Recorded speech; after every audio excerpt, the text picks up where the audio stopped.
Hello. Okay, welcome everybody. Sorry that we're a little bit late. You try and plan for all the technical things that can happen and they still surprise you. So we will start with an acknowledgement of country. So today we're meeting on Nutarita, Aboriginal land, sea and waterways, and online, also in many other locations across Australia. I acknowledge with deep respect the traditional owners of the land, the Muwinina people, on which we meet today, and the First Nations peoples of the land on which the people online are meeting.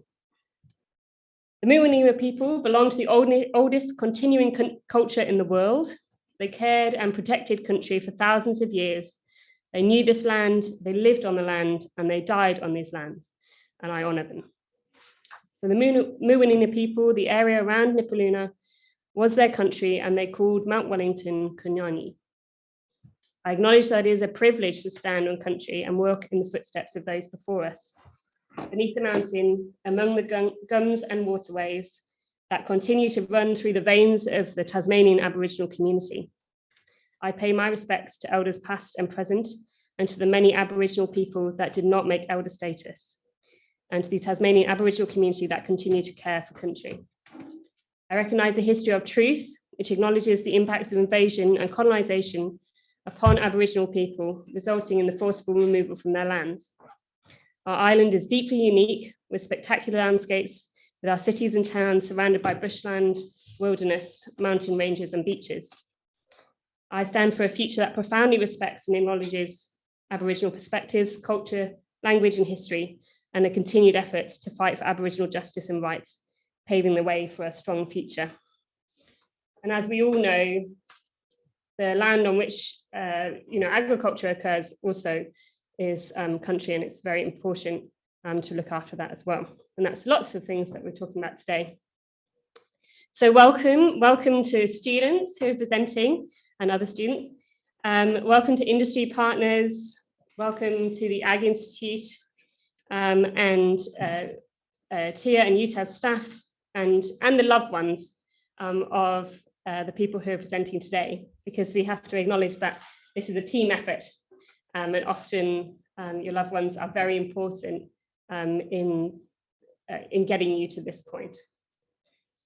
It is a privilege for me to be the honours coordinator and to work with you guys for a year in, quite closely, really. I mean, my own students who I supervise, but also all of you.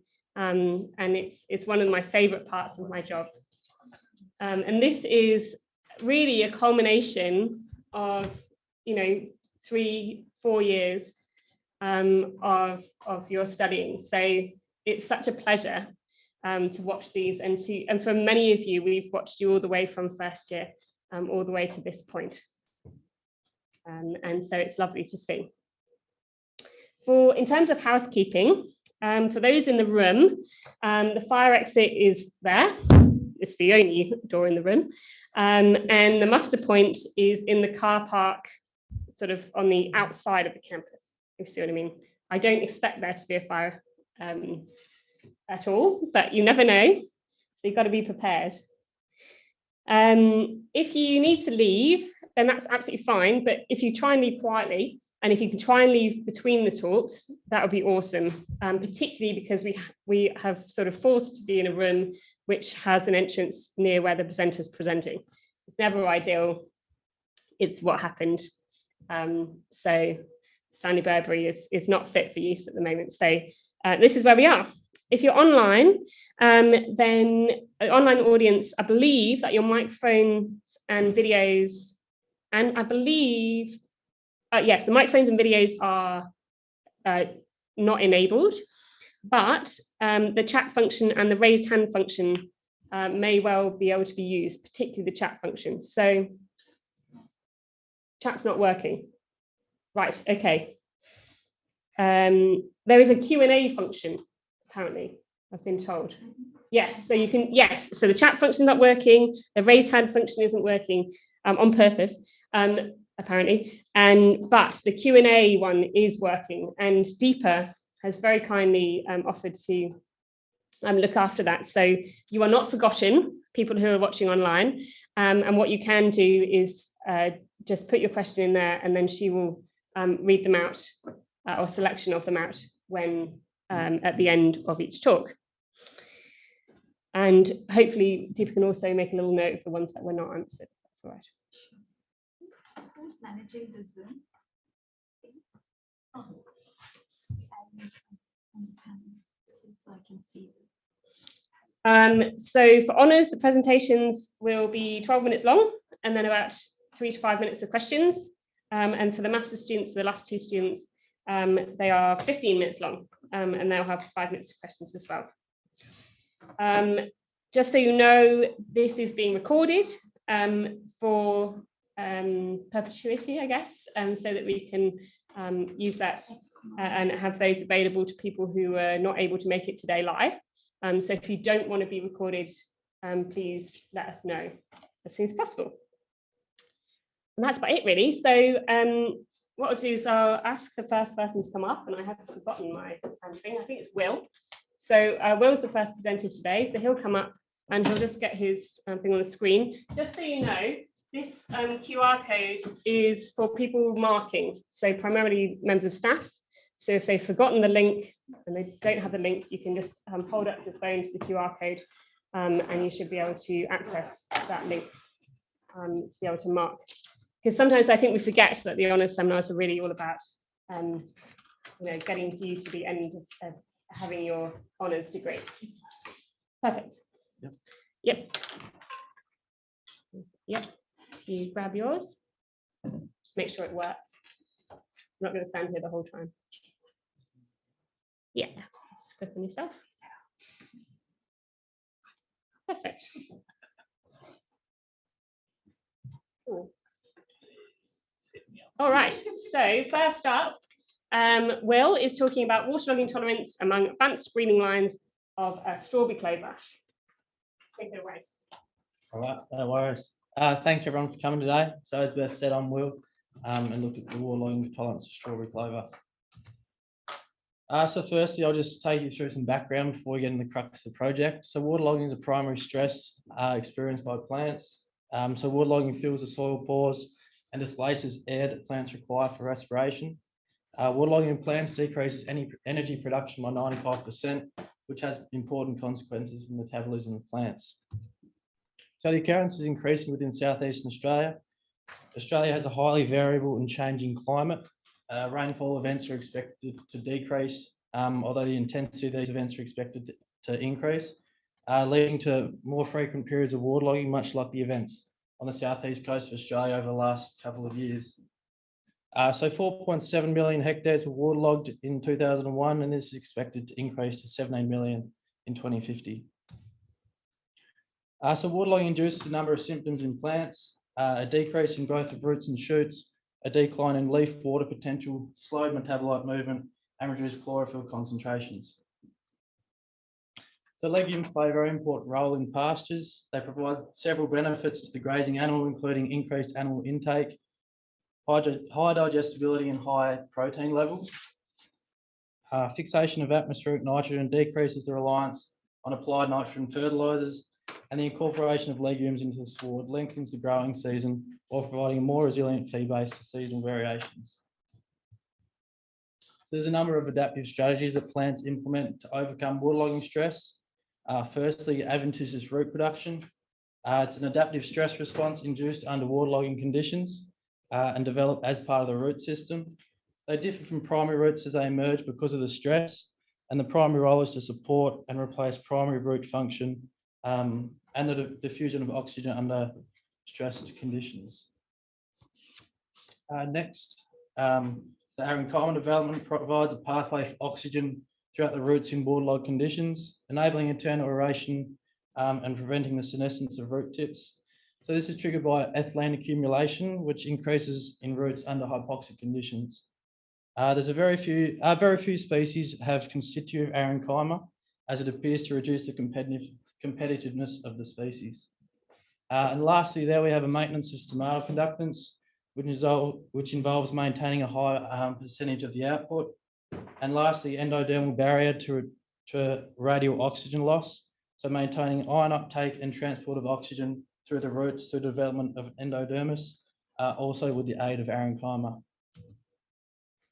So strawberry clover is a prostrate stoloniferous perennial legume, which was introduced to Australia to overcome acidity, salinity, and productivity constraints from waterlogging on white clover and lucerne crops.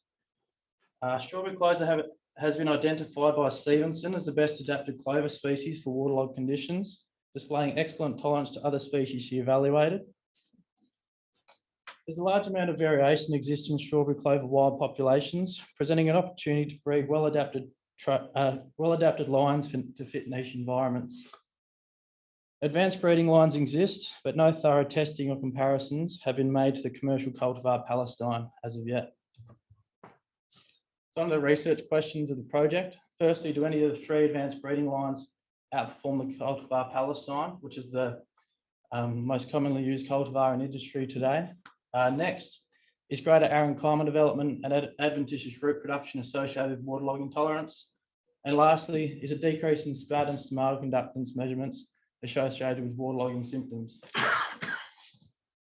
So onto the treatments of the project. 4 breeding lines were used. So firstly, Palestine, which I just said was the commercial cultivar used in industry today, and 3 advanced breeding lines, Straub Tas 2824 and Tas 2784. And so there are 2 waterlogging treatments in the project. Firstly, a waterlog involved filling the plastic tubs 10 mils over the soil potted surface, totally inundating the roots. And the control treatment involved filling the tubs with 50 mils of water every so often. So this was only done once the soil surface had completely dried out, or once there were signs of wilting. And this was just to ensure that the control plot wasn't subject to waterlogging also. So they were waterlogged at 12 weeks post-germination. The length of waterlogging was 4 weeks, and the recovery period was 2 weeks. So these are the plant measurements that we took throughout the project. So firstly, spad reading and stomatal conductance. These were indications of plant health prior and after waterlogging treatment was implemented. Next, Arenchyma fraction and adventitious root count, so the physiological mechanisms expected to allow tolerance. And lastly, final root and shoot weights in a destructive harvest. So adventitious roots, counts of adventitious roots were a primary measurement carried out on each individual plant. A key morphological mechanism expected to allow tolerance in strawberry clover. So cumulative counts were done on each plant along each stolon. So that's highlighted the stolon there, and then the nodes where the adventitious roots form from are highlighted by the blue boxes on screen. Then I'll just run you through the process for measuring Arenchyma. So the process was done on ImageJ software. And with the help of Richard Flavel from the University of New England, we developed and fine-tuned a fully automated process to measure their Arenchyma. So firstly, in image 1 there, it shows the images that was taken under a compound microscope. The oval is then fitted to the outside, just on the inside of the epidermis of the lateral root, ensuring all the Arenchyma is within. The next step was to put a second oval around the vascular bundle to exclude those vascular tissues from the measurement. Lastly, the threshold feature enabled me to highlight the Arenchyma while excluding any lightly shaded cells. And then lastly, it produced a figure which was the area fraction. So the amount of Arenchyma in that area donut. So just before I talk about Arenchyma results, I performed checks on the benchmark health prior to treatments, and Straub, Tas and Palestine produced significantly larger spad readings than Tas 2824 and Tas 2784, indicating Straub, Tas and Palestine were better performers even prior to the introduction of the waterlogging. So this meant that they potentially had an increased capacity to cope with waterlogging stress. On to the Arenchyma results. So as I said, it's a key adaptive strategy hypothesized to allow tolerance. There were significantly larger portions of Arenchyma in plants under the waterlogging treatment. Waterlogging increased Arenchyma development by 68%, and there were no differences among the breeding lines. On to adventitious roots, which were the second key mechanism hypothesized to allow tolerance. Analysis showed treatment and cultivar effects. Waterlogging greatly affected adventitious root production, with 68% more adventitious roots in waterlogged plants compared with the control. In the waterlog treatment, there were significant differences among breeding lines. Palestine recorded the lowest mean, resulting in Straub Tas and Tas 2824 having significantly larger adventitious root counts than the cultivar Palestine. On the shoot dry weight, waterlogging did not reduce shoot dry weight. Therefore, shoot dry weight is a poor measure of waterlogging tolerance, as the treatment means are very similar. There were significant differences among the breeding lines. Straub Tas yielded the largest shoot dry weight out of the breeding lines, with a mean of 2.87 grams, which was statistically larger than Tas 2824 and Tas 2784. Lastly, the root dry weight. So waterlogging significantly decreased the root dry weight production of strawberry clover lines. Plants for control treatment had a larger root dry weight by 32% compared with plants in the waterlogging treatment. So in the waterlogging treatment, there were no significant differences among the lines, indicating the waterlogging affected all lines the same. Within the control, there were significant differences. Palestine and Straub Tas were almost twice the mass of Tas 2824 and Tas 2784, so they were significantly different. On to the conclusions of the project. There were significantly greater adventitious root production and arenchyma development under waterlogged conditions. Root dry weight was significantly lower in waterlogged conditions, while shoot dry weight, there was no difference between the treatments. So therefore, shoot dry weight is a poor indication of waterlogging stress, while roots are a much better indication. Palestine and Straub Tas yielded significantly larger shoot dry weights than Tas 2824 and Tas 2784. And lastly, within the waterlogging treatment, Straub Tas showed significantly larger adventitious root counts than the cultivar Palestine. So implications for industry as a result of the project. Arenchyma development may not be a primary trait for further screening in strawberry clover, as there were no significant differences among the cultivars. There was only treatment effects. Adventitious root production may play a larger role. Straub Tas achieved the largest shoot dry weight and root dry weight in waterlogged treatments. Therefore, it may explain the larger mean. And productivity of breeding line Straub Tas is a suitable match for the cultivar Palestine. The feed production was the same, so the shoot dry weight was the same. Root dry weight production the same, and the arenchyma portion the same under waterlogging, although adventitious roots in strawberry clover were significantly larger than Palestine. So possible next steps as a result, a further investigation into Straub Tas. As I said, it produced larger adventitious root counts, which may explain the larger means of shoot and root weight. Investigation in the recovery of plants, looking at sugar partitioning between roots and shoots. Repeated and extended waterloggings to reflect conditions likely to be experienced in the field by the plants. A field trial looking at persistence and germination outside the glasshouse. Study utilising a wider range of germplasm, so understanding performance of a larger range of genetic material means a better understanding of the possibilities in comparison with the cultivar Palestine. And lastly, a trial alongside other perennial and annual legumes, establishing areas of improvement, particularly against red clover and white clover that are more productive. So a very special thanks to all these people on screen, particularly Rowan, Beth and Adam, the supervisors. Without you guys, wouldn't have produced a body of work like this one. So thanks very much. Any questions?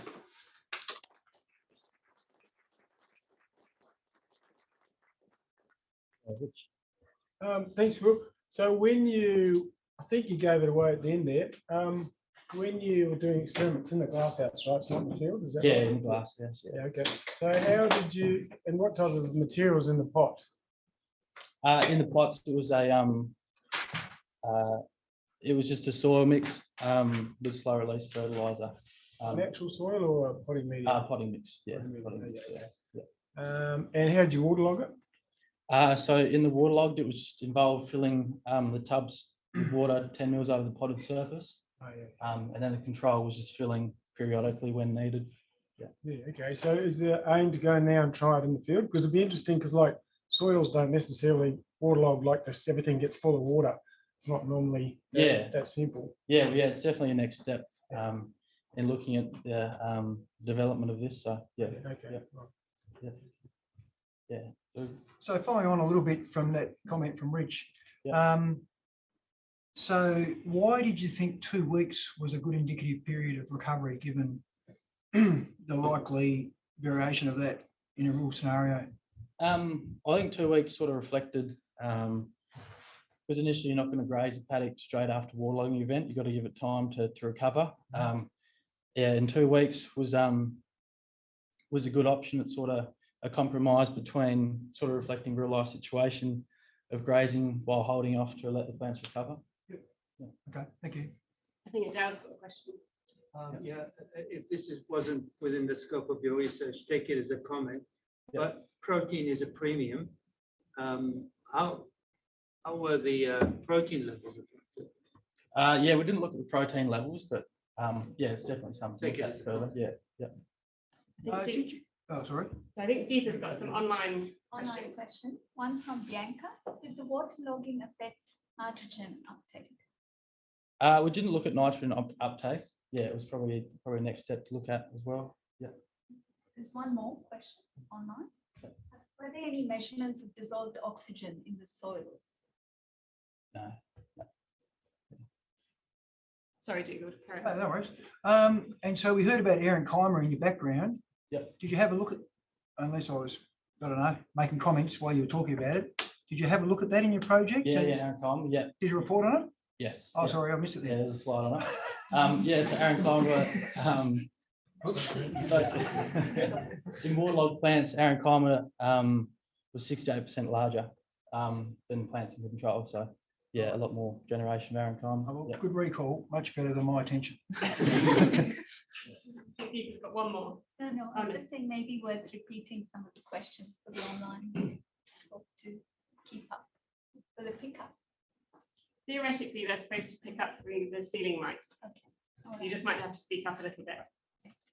I think it's only fair to ask Mike rather than Rowan. Can you just take us through, because this is a question born of naivety. Yeah. Why is the additional root growth, why is that advantageous? What to waterlogging? Yeah, so plants that have a larger root growth, they're going to be able to tolerate future stress events easily with more energy storage in the roots. So therefore, yeah, allowing increased persistence down the track and yeah, better performance. Right.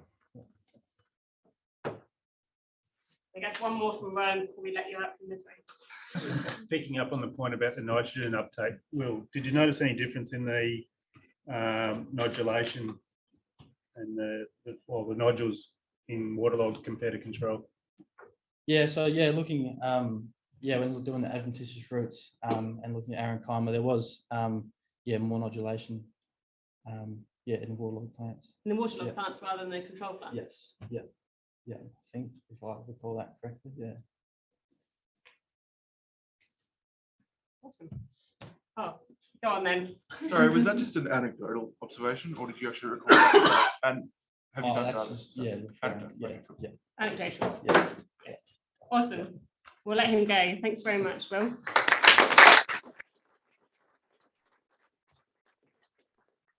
Oh, once again, forgotten my thing. Hang on.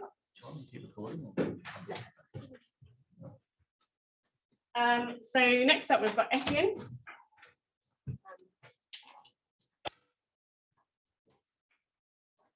Just to mention, whilst Etienne's getting his slides up, there were a number of people who wanted to come today who couldn't.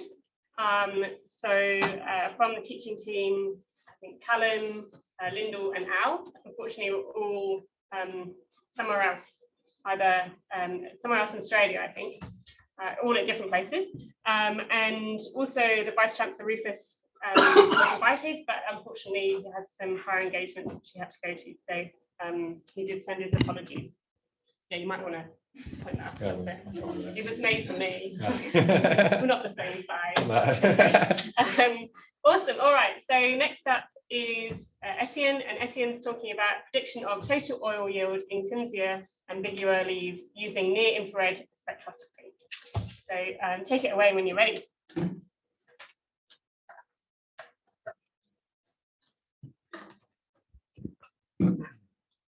Okay, good day, everyone. I'm here to tell you about my honours project I've been working on this year. This photo was taken during our field trip where Dougal and I stumbled across Kunzea ambigua plant at the Tasmanian Bushland Garden. Lucky for us, no guessing was required as all the plants in the garden were labelled, including this one. So what is Kunzea ambigua? Kunzea ambigua, also known as tick bush or white Kunzea, belongs to the Myrtaceae family, which is closely related to Manuka and tea tree. Kunzea ambigua is a woodland shrub that is 2 to 3 meters in height and is native to Australia. The shrub has narrow leaves which contain majority of the oil, and Kunzea ambigua can be found along the eastern coastline of Australia, stretching from New South Wales to Victoria to Tasmania. Tasmania is the only state wild harvesting Kunzea ambigua, with 2 tons harvested and distilled annually. The problem with wild harvesting Kunzea ambigua is that there is large variation in the chemistry between genotypes. Currently, we use gas chromatography with flame ionization detection to quantify the variation among genotypes. As mentioned previously, gas chromatography is the gold standard, which is used to quantify the chemistry of Kunzea ambigua and other essential oils. Whilst gas chromatography is very accurate, it is time-consuming and expensive. During the process of gas chromatography, samples are forced through a column which separate compounds based on their chemistry. It may cause in my case, terpenes are separated at different times according to the chemistry. For example, seen here is the chromatogram of Kunzea ambigua oil. On the x-axis is time measured in minutes. On the y-axis is, can you see that? Yeah, is peak area. One prevalent terpene in Kunzea ambigua oil is alpha-pinene. As we know that alpha-pinene is output at 8 minutes, we can work out its concentration by the height and area of this peak. You can also see that there are various other terpenes present in Kunzea ambigua oil. Terpenes are important to the essential oil industry as they contribute to the aroma and medicinal properties of the oil. Due to the limitations of gas chromatography, we set out to determine whether or not NIR technology could accurately determine the total oil yield and specific terpenes of Kunzea ambigua. If suitable, this technology would greatly assist in the rapid identification of superior genotypes for commercialization. So what is NIR? NIR is a rapid, non-destructive vibrational spectroscopy technique that uses light in the near-infrared region to analyze the chemical composition of organic matter. A large part of my thesis was the collection of samples. With a permit acquired from Parks and Wildlife Tasmania, we chose to focus our main effort in the surrounding areas of Coles Bay. As previous statewide survey had found that Coles Bay had the highest yielding Kunzea ambigua plants with a market desired aroma. Samples were collected from the roadside, specifically in areas of disturbed cleared earth, as we had figured out that Kunzea ambigua preferred to grow in these types of environments. This made identifying Kunzea ambigua hotspots from the car very easy. While collecting samples in the field, we obtained the NIR spectrum using a portable NIR and a specially developed tool. We designed a tool that could strip the plants of its leaves and compress them as to allow accurate and repeatable analysis. Upon collecting all samples, we traveled back to the lab where we ground the samples using a mortar and pestle. We then obtained a second NIR spectrum of the ground leaf samples as a comparison to the intact leaf samples. Using the same ground samples, we then solvent extracted the oil using dichloromethane as the solvent. The extracted oil was then removed from the solution and analyzed using gas chromatography. So this is a spectral line graph of all our samples that were collected. On the x-axis is wavelength, measured in nanometers, and on the y-axis absorbance. Each line seen on here corresponds to a specific sample. You can clearly see that there is large variation between individual samples. So these two scatter plot diagrams show the measured and predicted total oil yield. The graph on the left is the scatter plot for intact leaves, while the graph on the right is a scatter plot for ground leaves. The x-axis for both of these scatter plots is the measured total oil yield using gas chromatography, while the y-axis is the predicted total oil yield using NIR. There we go. As you can clearly see, the ground samples had a stronger correlation with a higher R-squared value, while the intact samples had a lower R-squared value. However, this R-squared value is still remarkable due to the fact that we were analyzing intact leaf samples in the field. Not only was total oil yield measured by NIR, but also specific terpenes. One limitation to NIR is that there needs to be a large concentration of a specific terpene present in the oil to be accurately measured. Similar to the last scatter plots, these two are scatter plots. However, they show the measured and predicted concentration of terpenes. On the left is alpha terpenine, and on the right is globulol. As before, the x-axis is the measured milligrams per gram of dry weight using gas chromatography, while the y-axis is the measured milligrams per gram of dry weight using NIR. Due to the low concentration of alpha terpenine present in the oil, NIR was unable to accurately detect it. Hence, a very weak correlation was observed. On the other hand, globulol, which is a very prevalent terpene in Kunzea ambigua, had a very strong correlation and a high R-squared value. So here's a summary of our model for the intact and ground leaf samples. As seen on the right, a robust model was obtained for ground leaf samples, where both specific terpenes such as alpha-pinene, 1,8-cineol, globulol, and viridiferol were predicted. However, the predictive model on the left for the intact leaf samples was less accurate, as seen by the lower R-squared value across the board. A thing to note is that the lower accuracy wasn't due to using a portable NIR, as both portable and lab NIR have the same measuring capacity. So why is there a difference between intact and ground leaf samples? We hypothesized that the lower R-squared value observed in intact leaf samples is due to the location of oil glands on the leaf. The photo on the left is a transverse section of a Kunzea ambigua leaf under a microscope. You can clearly see the oil glands located on the lower leaf surface. The photo on the right is a top-down view of a Kunzea ambigua leaf, a top-down view of the lower leaf surface, where you can see all the oil glands dispersed, thus confirming that in Kunzea ambigua, oil glands are in fact located on the lower leaf surface. This meant that when analyzing intact leaves by portable NIR, the leaves are present in multi-orientations. This meant that only the leaves with their oil glands facing up were accurately measured, hence the lower NIR. So to answer our research question, is NIR useful at predicting total oil yield in Kunzea ambigua? And the answer is yes. Our results clearly show that NIR technology is able to effectively predict total oil yield and 4 major terpenes. Although analysis of intact leaves is less accurate than ground samples, or ultimately gas chromatography, its ability to quickly and rapidly screen for superior genotypes in the field far outweighs its lower accuracy. So, what does this mean for future work? Whilst we did look into the effect environment had on yield, more research should be conducted on this topic, as it allows researchers to understand whether yield and aroma are characterized by genetic or environmental factors. In our preliminary analysis on this topic, grouping was found to occur, in that some sites were found to have similar total oil yields. However, as mentioned before, more research should be conducted on this topic as to support the future management and production of Kunzea ambigua.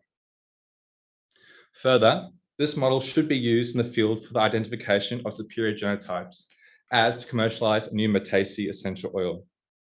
Now, before I open up to questions, I would especially like to thank my supervisors, Alitra and Dougal, for helping me over the year and for putting up with me. I'd also like to thank Thomas Roman from CSL for helping me with the NIR spectra processing and basically acting as my third supervisor. I'd also like to thank Essential Oils of Tasmania for generously sponsoring a large part of my thesis. Finally, I would like to thank everyone else who has helped me over the year. Thank you for listening, and I hope you can walk away with an increased understanding of a new and emerging essential oil.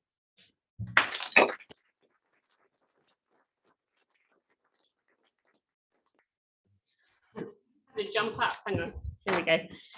Awesome, well, thank you so much, Etienne. I knew nothing about Kunzea at all. This is exciting. Does anybody have any questions? John?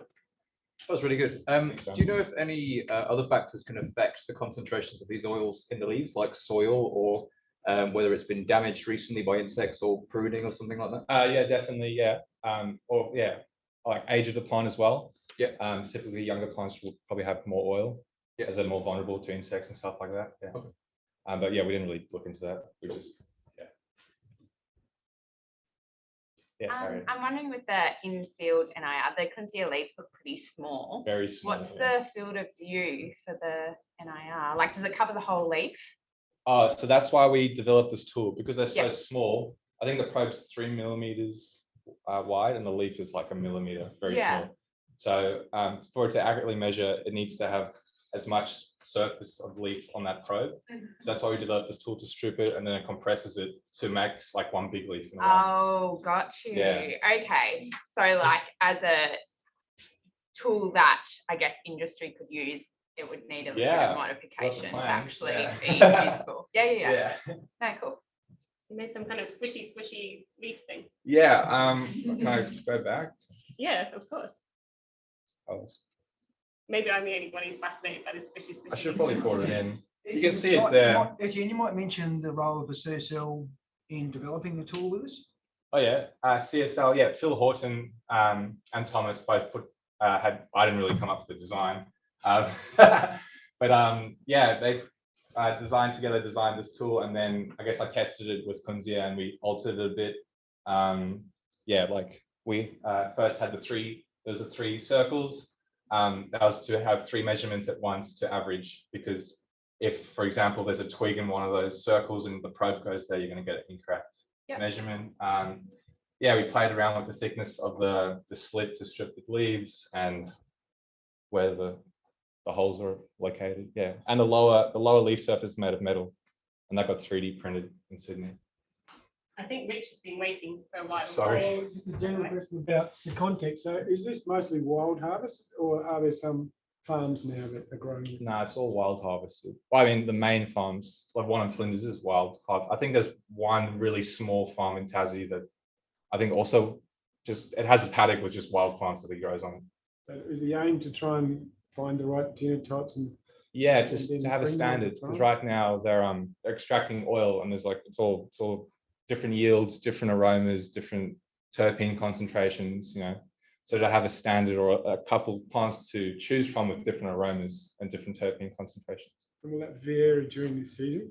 Say again? Will that vary throughout the year during the seasons? Yeah, probably. Yeah. I don't really know too much, but yeah. Lots more research to be done. I think Mike had his hand up first. Okay, Mike. What was the correlation between your field NIR value and the lab-based value? I mean, was it exactly the same, or was there some variation? Sorry, you're gonna have to reword that. So you measured the NIR in the field? Yes. And then you measured it in the lab? Yeah. And I've just wondered, were those values absolutely coincident, or was there any variation between them at all? As in its measuring capacity, or? I mean, did you get the same values in the field? Yes. And then in the lab, exactly the same values? Yeah, give or take, yeah. Give or take. Based on the method, yes. You're right. But in the field, they were intact samples. In the lab, they were ground. Yeah, I get that. So did you correlate one with the other? That was my understanding. Etienne, or probably Thomas is best to comment on it. Oh yeah. The lab-based and the field-based are the same. I mean, in the end, the lab-based instrument, so the instruments are pretty similar. So Etienne mentioned that in his talk. So if the sample was exactly the same, you would get exactly the same spectrum. However, the big difference is a homogenized sample. No, I get the homogeneous sample. So the spectra themselves will be slightly different, but it's purely based on the heterogeneity versus homogeneity of the lab-based samples. Purely. Yeah. Excellent. Thank you. I think Adele's got a question. I'm intrigued. I'm glad Thomas is here. It's very expensive setting up the NIR. Who paid for that? And getting the standards for the GC, that cost a fair amount of money. And how did that work? I'd be very interested to know. How did the cost work? Yeah. I wasn't really involved with the cost. I was like, here's your honours project. Essential Oils of Tasmania sponsored a large part of money. Thomas had all the. How much did it cost to set up the? Well, the beautiful thing, I mean, why would you want to go to near infrared? And Etienne mentioned in his talk, it's cheap, fast, it's cheap. So the NIR inherently is cheap, much cheaper than your GC method. But you need to set it up. to measure? Yeah, absolutely. How- So that's the whole work that we've done, the modeling of it. Yeah. But But your then you've got a time- working model so that you could bypass your whole GC process and go straight with the NIR, which is a much cheaper method. Yeah, so now that I have this model, we could use the NIR to screen. Your time is money. I mean, how does that work? That's what I wanna know. Think Terry, who just walked in, the university is obviously supporting the CSL, and the actual analysis cost was paid by the project. So maybe this is something you can talk about at the end. We'll bring up the bill. Anybody else? Anybody online, Deepa? No. That's right. Oh, maybe just Oh, one other. Oh, there you go. You can't stop, Rich. Yes. Do these pollinate these things? Would you get good honey off these? Like Manuka honey is a much sought after commodity. Yeah, in the they world. have a Is there very, some synergy? That's all. yeah, definitely bees will pollinate. They have like a very, it's called white Kunzea because it looks like this, they've got these very thread-like stamens and it looks like, I don't know, like spider webs or something when all the bushes are close together. It's just like a sea of white threads.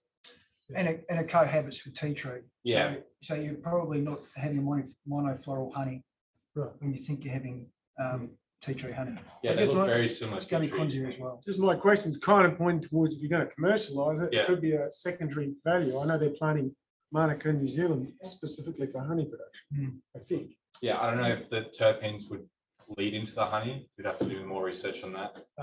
Okay. But yeah, that's it. Okay, thank you. Awesome. Thank you so much. Thank you, that's Etienne. right.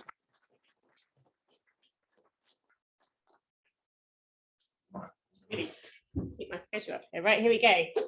Okay, we're racing through. Next up is Holly. So we'll let her come up.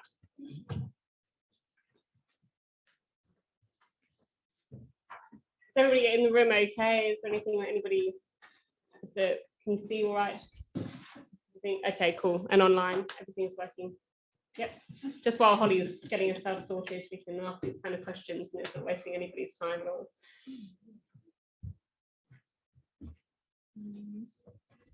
That's the ticket. Awesome. Okay. Wow. Onto minerals, which I have a particular preference for. So, talking about phosphorus availability based on soil temperature, and that's what Holly's going to talk to you now about. And I'll take a seat and you can carry on when you're ready. Okay, thank you for that introduction, Beth. And yeah, today I'm going to be talking to you about the effects of increased soil temperature on phosphorus availability, specifically in Tasmanian soils. So phosphorus. Phosphorus is an essential macronutrient which is naturally insoluble and immobile in the soil, and hence, as a result, is known as the second most limiting soil nutrient. As a consequence, also more than 30% of the world's arable land is phosphorus deficient and has led farmers to be quite dependent on phosphorus inputs, commonly in the form of soluble mineral fertilizers. However, only 5 to 20% of applied phosphorus will remain readily available in soil solution to be used by plants. As a consequence, balancing phosphorus inputs and phosphorus requirements has been quite a challenge for many years. Currently, we know that the phosphorus cycle is very complex based on this diagram here. We also know that a majority of applied phosphorus is lost through sorption, highlighted by the red box there. Sorption is a combination of both a slow and fast reaction, the fast reaction occurring through an almost instant ligand exchange, whereas the slow reaction will occur over months to years through dissolution, precipitation, and hydrolysis, causing phosphorus to continually change forms and become increasingly less available. For my research, I have two main justification points, the first being fertilizer management. So currently the Tasmanian government is trying to boost the agriculture net value to $10 billion by 2050. This has led farmers to be quite dependent on fertilizer inputs to increase productivity. However, as a result of current international relations and exceeding the planetary boundaries, fertilizer prices have skyrocketed significantly. So improving fertilizer management is highly beneficial to farmers. My second point there is that there are many unknown effects of climate change on phosphorus availability. I have followed various of the Barrow studies which have highlighted that increasing soil temperature will decrease phosphorus availability. However, there's been no attribution to human-induced climate change nor soil mineralogy. And as a consequence, there's numerous research gaps for predicting phosphorus cycles under extreme climatic conditions, essentially. So based on this information, I have three main research questions. The first being, does soil mineralogy influence phosphorus availability? The second, how will increased soil temperature affect phosphorus availability in Tasmanian soils specifically? And lastly, how will phosphorus be deposited once sorption has occurred? For my research, I used a ferrosol and a dermasol, which are two very contrasting soils. The ferrosol was collected from the Tia Vegetable Research Station, where ferrosols are very agriculturally significant due to being highly weathered. Comparatively, the dermasol, which was collected from a private property in Nichols Rivulet as a less weathered silicious soil, and they are significant to Tasmania due to occupying just under 25% of the landmass. The ferrosol and the dermasol were analysed through a field analysis by completing a profile description. The soil mineralogy was determined through XRD, and the sorptivity of both soils was determined through the phosphorus buffering curve. One of the hurdles I had to face is that I found that chloride ions in my calcium chloride solvent as a recommended solvent using the molybdate blue method was causing interference with my pigmentation development to determine the phosphorus concentration of my solutions. And so as we observe lower phosphorus concentrations throughout my results, these are deemed as being less reliable in comparison to my higher concentrations. I then made some soil microcosms with the two soils based on the known field capacity and bulk density. They were then incubated at 10, 35 and 45 degrees, the 10 degrees a point of the current Tasmanian soil temperature, the 35 degrees a point of high enzyme activity, and the 45 degrees a point of those enzymes denaturing. I then applied some fertilizer treatments based on the phosphorus buffering index, which was gained from previous soil tests, as well as current literature, which have used similar or the same soils. The treatments were essentially 0, 50 and 100% of those PBI values. The soil microcosms were then incubated for 70 days. Throughout the 70 days, I used microdialysis to determine real-time loss of phosphorus from the soil solution. Microdialysis has traditionally been used in neuroscience, however, has recently been adopted by soil scientists to mimic root uptake from soil solution. As we can see from the photo there, the microdialysis unit only has capacity for 4 probes at once, with each trial taking 3 hours. And as a consequence, I wasn't able to actually analyze all treatments. Post 70 days, I used the Headley fractionation method to determine where phosphorus had been deposited once absorption had occurred. This is a very laborious method which sequentially extracts phosphorus from less available phosphorus pools, essentially. Due to the complexity of the phosphorus cycle, only inorganic phosphorus was analysed. So jumping into the results, this graph highlights that the ferrosol has a greater capacity to absorb phosphorus from soil solution, whereas the dermasol has a greater ability to resist that change, resulting in a power curve relationship.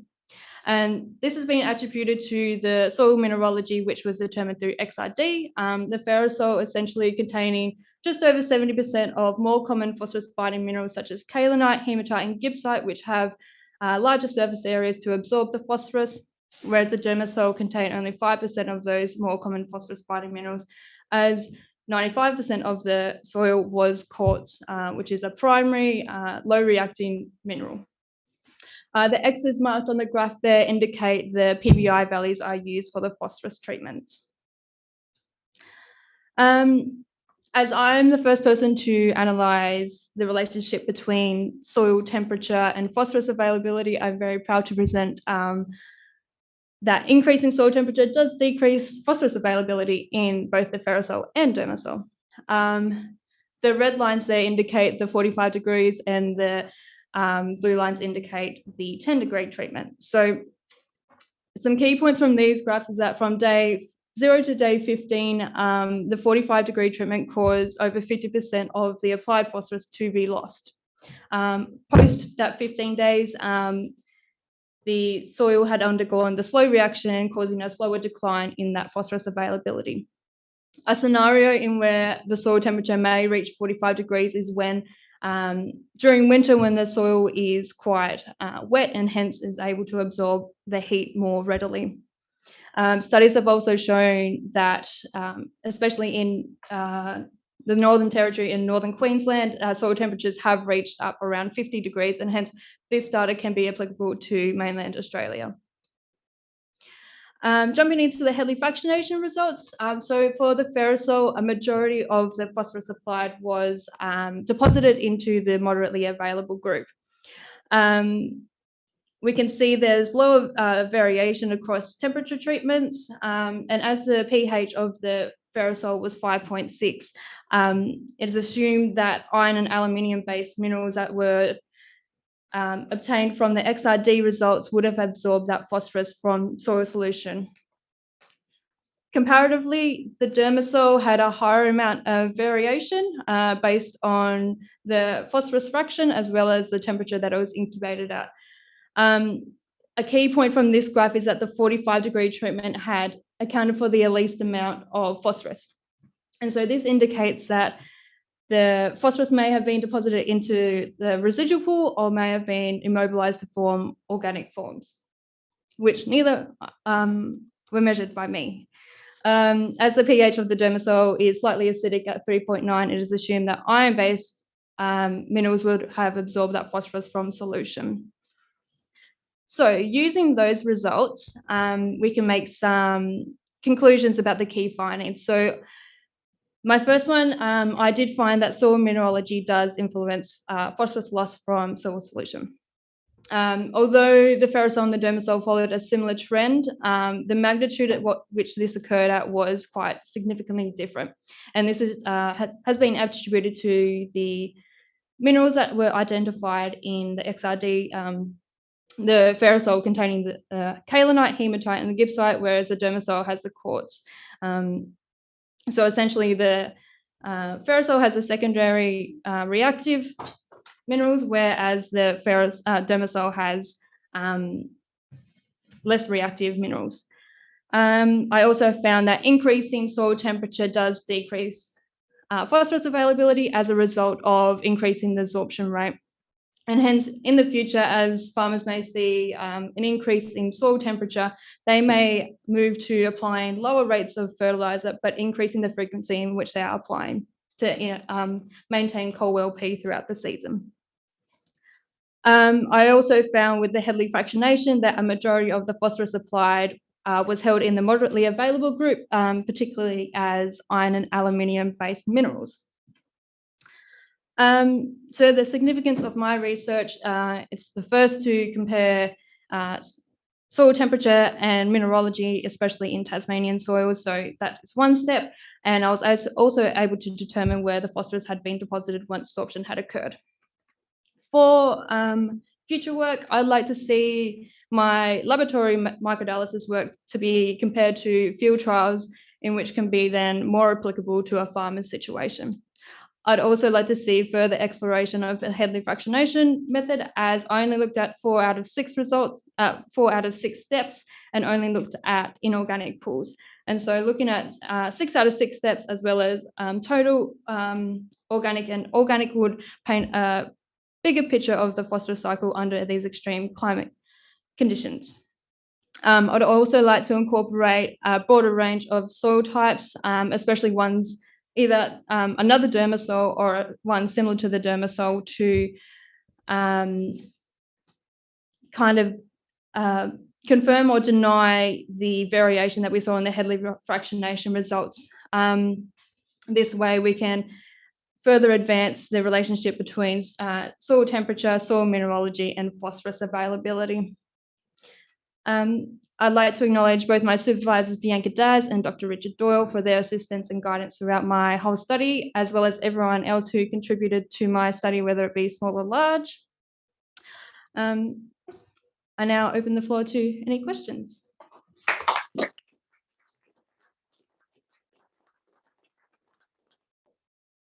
Thanks very much, Holly. Crikey. Has anybody got any questions? Am I allowed to ask a question? Yes, you are allowed to ask questions, but I'm going to go to Rowan first because he's not her supervisor. This is a common occurrence. I'm used to it. Thanks, Holly. It was a great talk. Mind just explaining about the conditions at which soil will get to 45 degrees? You talked about it maybe being in winter under wet conditions. Yeah, so under wet conditions, the soil is able to absorb the heat more. So throughout the season, there's a thing called an absorption rejection cycle. So when the soil dries out, it can release that heat back into the environment. So throughout the winter, it can absorb that heat and heats up. And so that's why we see such variation between seasons with soil temperature. And just as a follow-on to that, then, if that's the case in summer under irrigation conditions, is that likely to be exacerbated? Potentially, yes. Yep. Thanks. Do I get precedence over Rich or not? You kind of do, but let's go for Rich because otherwise he Well, won't mine sit is down. very simple. It's just obviously with the soil COC, I'm interested in soil performance metrics, and so I wasn't involved with the dialysis side of its research. So my question is, how easy would it be to take these devices into the field to actually get real-time measurements of soils in the field? Quite easy, as long as you've got the time to go out there and put it in there.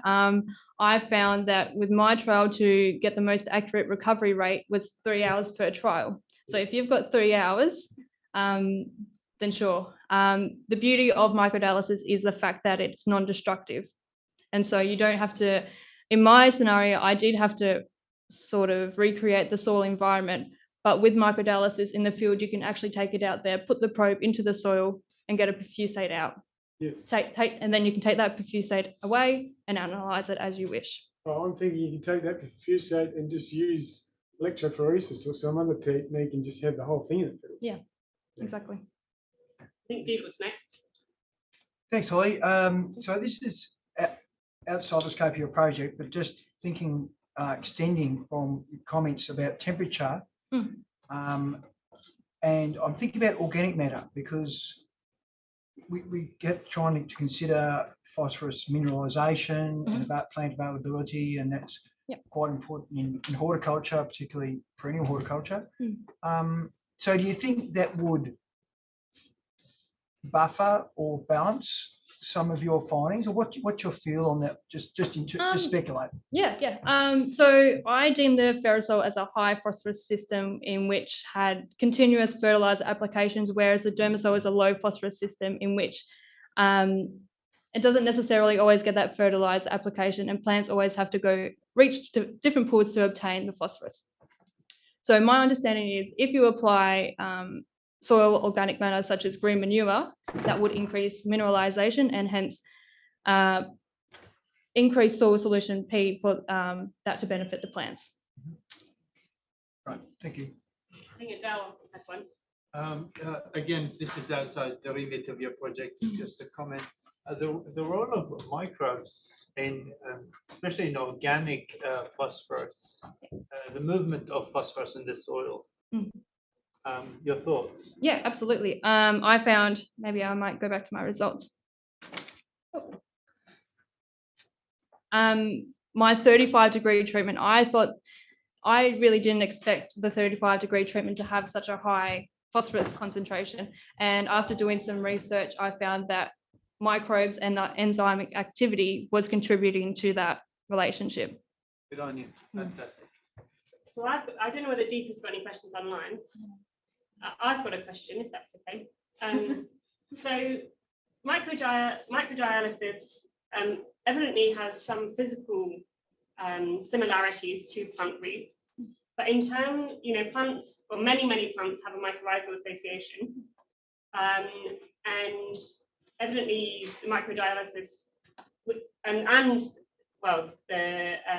mycorrhizae and the plant roots can produce exudates which can improve uptake of all sorts of minerals. How can you sort of what's the sort of difference, I guess, between using a microdialysis technique and what actually really happens in the roots? Evidently, you can't simulate that perfectly. That might be a little bit out of my scope, but I think that, like I was saying to Rich, that microdialysis is non-destructive, so it can mimic the root actions. Whereas, what were you saying about? So when you have real roots, Yeah. which are either by themselves or have mycorrhizal associations, they are constantly pumping out exudates which mobilize various pools of all sorts of nutrients. Yeah. And evidently you cannot simulate that very easily. No. So is it likely then that the actual phosphorus availability might be a little bit higher? And yes, I guess that's what I'm really asking. Yeah, potentially. But also there are some flaws with the microdialysis method, because based on the rate that you extracting solutes from the soil, but it determines the recovery rate. Right. So I used 5 microliters per minute, which equated to a 20% recovery rate. So there are some discrepancies between studies and methods, of course. Yeah, of course, by the way. Yeah. There's I always think gonna be something. I think there's some Just a online. comment. All right. Bianca. She says there's a project underway to investigate that. Calamina. There you go. Project. There we go. I think Matt had a question as well. Yeah, hopefully a good question. So one of your conclusions dealt with the effects, potential effects of climate change we have in Tasmania on soil phosphorus. Compared with other sort of effects that climate change might have on Tasmanian agriculture, do you think soil phosphorus is going to be a major contributor to changes in agricultural practices, or not really? I believe so, as phosphorus is the second most limiting soil nutrient. Commonly, farmers are always applying it just to boost productivity, and in order to maintain, if increasing the soil temperature is increasing the rate of absorption, and then farmers have got to be applying more and more. So we need to actually take a step back and say, okay, if we're applying more, how sustainable is that? Let's rethink this. One really quick one. How do you think, you mentioned the soil pH reminded me in a couple of these graphs, and it's quite low. What do you think the effect of putting on a liming product and having the soil pH more 6.5 neutral might have an effect on how temperature is affecting soil phosphorus in terms of that binding capacity? Yeah, thanks for that. pH 6 to 7 is perfect for the least amount of absorption to occur. So in acidic soils, you've got iron-based minerals. In slightly acidic, you've got aluminium, and in alkaline soils, you've got calcium metal cations, which sorb that phosphorus. And from 6 to 7 is the lowest of those concentrations of those mineral of those cations, and so absorption is lowest there. So potentially you could put lime on. Yeah, that is one of the recommended methods to use. Yes. Yeah. Awesome. Oh, crikey. Go on. Can I ask one? Yeah, no, that's fine. Great presentation, Holly. Most of it went over my head. Thanks, Sam.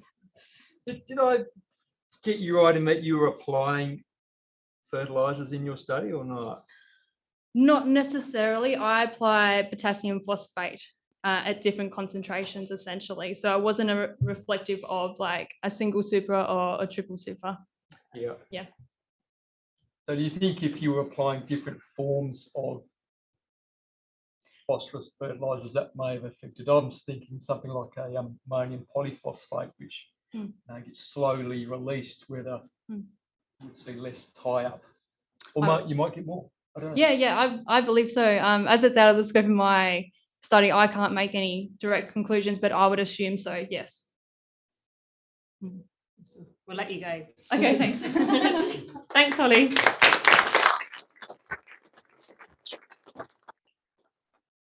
Hey. Oh, it's all changed. Okay, next up's Nigel. Oh, there you are. Sorry. I haven't got glasses on today. Oh, yeah, sure. Play around.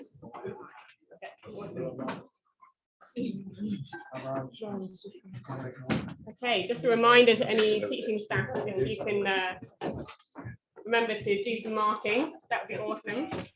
Makes my life easier. If you need the link, let me know. I can send it to you. Perfect. We'll just wait for everybody to sit down and then we'll start.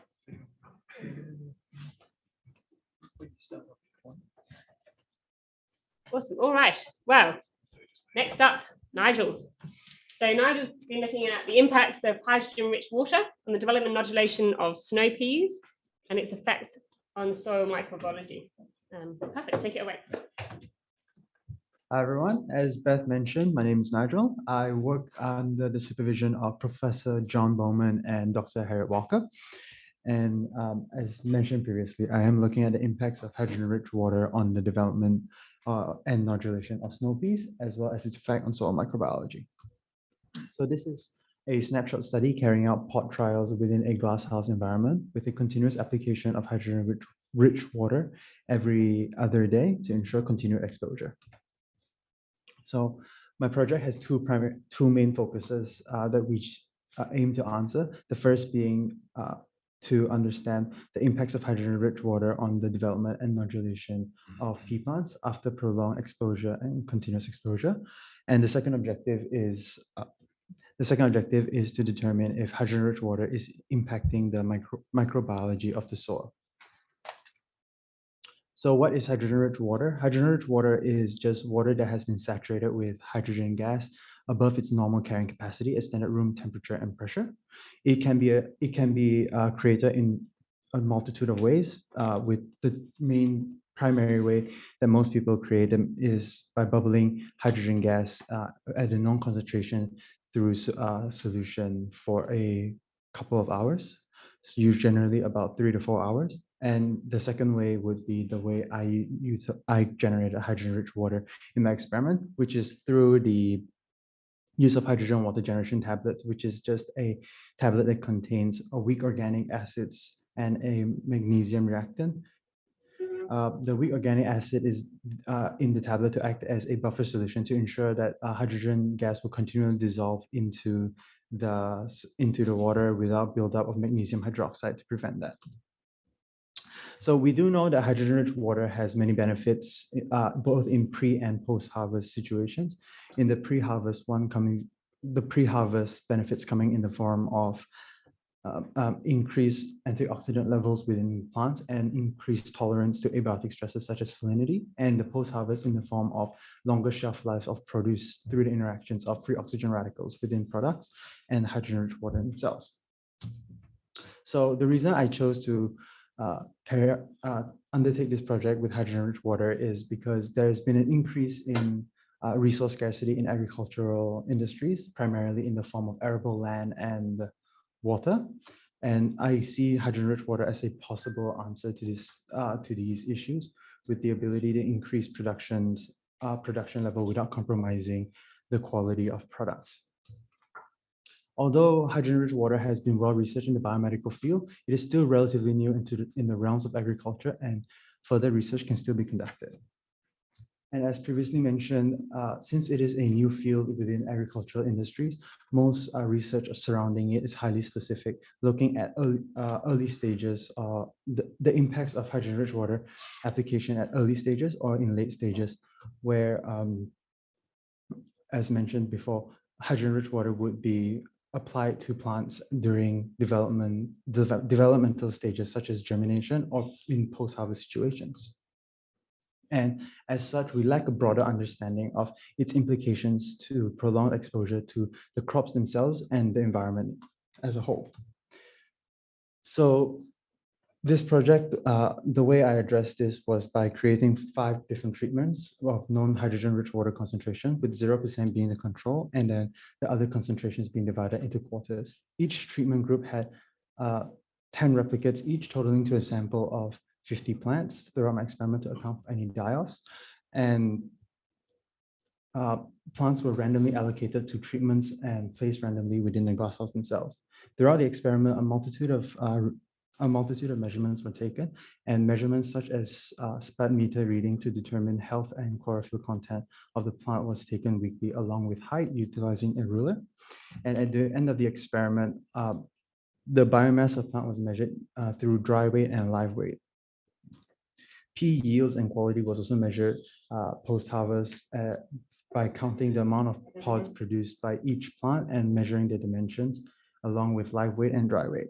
Nodulation measurements were carried out by carefully separating the roots from soil and carefully washing them, and then suspending the roots in water solutions in water, so that we can move the root around without disturbing the nodulation and count it by hand.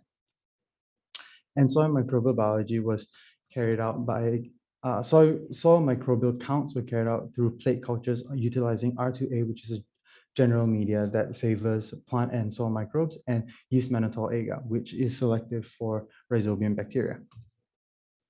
So in our study, we found that the continuous application showed a clear benefit to the development of the crop, as seen on the graph presented here, where significant growth was detected within all hydrogen-treated groups throughout each measurement time point. To put things in perspective, I've just included a picture here where you can clearly see the hydrogen treatment on the right and the control on the left, and large disparities within the height. So as mentioned previously, yield was measured utilizing live weight along with dry weight. And from this graph here, you could see that the hydrogen treated group produced significantly better yields overall. And the small lowercase alphabets above notes the comparison between each group against one another, and those that share the same alphabet. Those that share the same alphabets show no statistical difference from each other, whereas those that share a different alphabet notes significant difference between one another. So we also looked at the overall dry matter content to not only help determine the amount of vegetative growth that the plant underwent throughout the experiment, but to also help put into perspective possible management strategies in future farming systems, as many agricultural systems utilize grazing to remove stubble in post-harvest cleanup. So as you could clearly see, the hydrogen treated group provided more vegetative growth as compared to the control. The average root to shoot ratio was also measured, as the primary goal of planting peas and or legumes is to improve soil quality through aeration, soil structure improvement, as well as nodulation for atmospheric nitrogen fixation. And as such, you can see that the hydrogen treated group clearly had a significantly higher level of development in the roots as compared to the shoots to the control. We also looked at the average root nodulations in the experiment, and there was a very big and clear disparity as seen in the graph presented here, where no nodulation occurred in the control group, while nodulation of at least 50 nodules per plant was present in all hydrogen treated groups. So I've just provided pictures for clarity. So the one on your left is just the root from a control group, and the one on your right is the hydrogen treated group. You can very clearly see that there is a difference in root density and size, and you can also see a lack of nodulation as denoted by those tumor-like structures highlighted on the pictures. So the application of prolonged application of hydrogen-rich water did not seem to impact the microbiology of the soil or the plants themselves, as seen in this graph here, where although small differences in overall microbial abundance can be observed, the difference is small enough that it should not affect microbial activity within the soil. We also looked at microbial abundance of rhizobium bacteria utilizing yeast mannitol agar to indeed verify and determine the abundance of rhizobia within the soil. And you could clearly see that although there was a slightly lower abundance of the rhizobia population within the hydrogen treated group, there was no statistical difference, even though the control group showed no signs of nodulation. The rhizobia was confirmed to be present within the soil. So the key findings from my research is that prolonged and continuous exposure to hydrogen-rich water not only helps improve the overall growth and yield of the peas themselves, but it also increased the nodulation rate of the crops themselves. This implied higher levels of nitrogen fixation occurring within the soil and can be seen as an economically beneficial trait, as increased nitrogen fixation leads to lower lower nitrogen fertilizer application, and increased yield means increased profitability. There was also no significant as the diversity and abundance of microbial life forms within the soil was not significantly affected by the continuous application of hydrogen-rich water.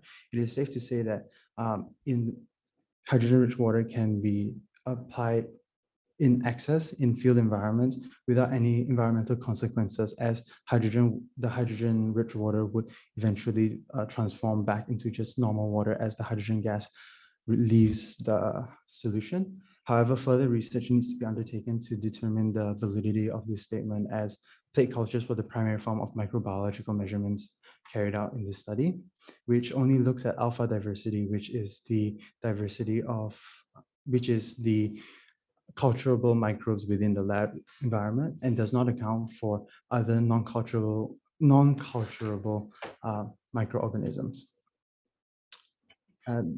Before moving on to and opening the floor to questions, I would like to give a big thanks to Harriet, Walker, and John, both of my supervisors, for being there with me and going through the year with me, helping me out every step of the way and making sure that I was able to get to this point. But yeah, any questions?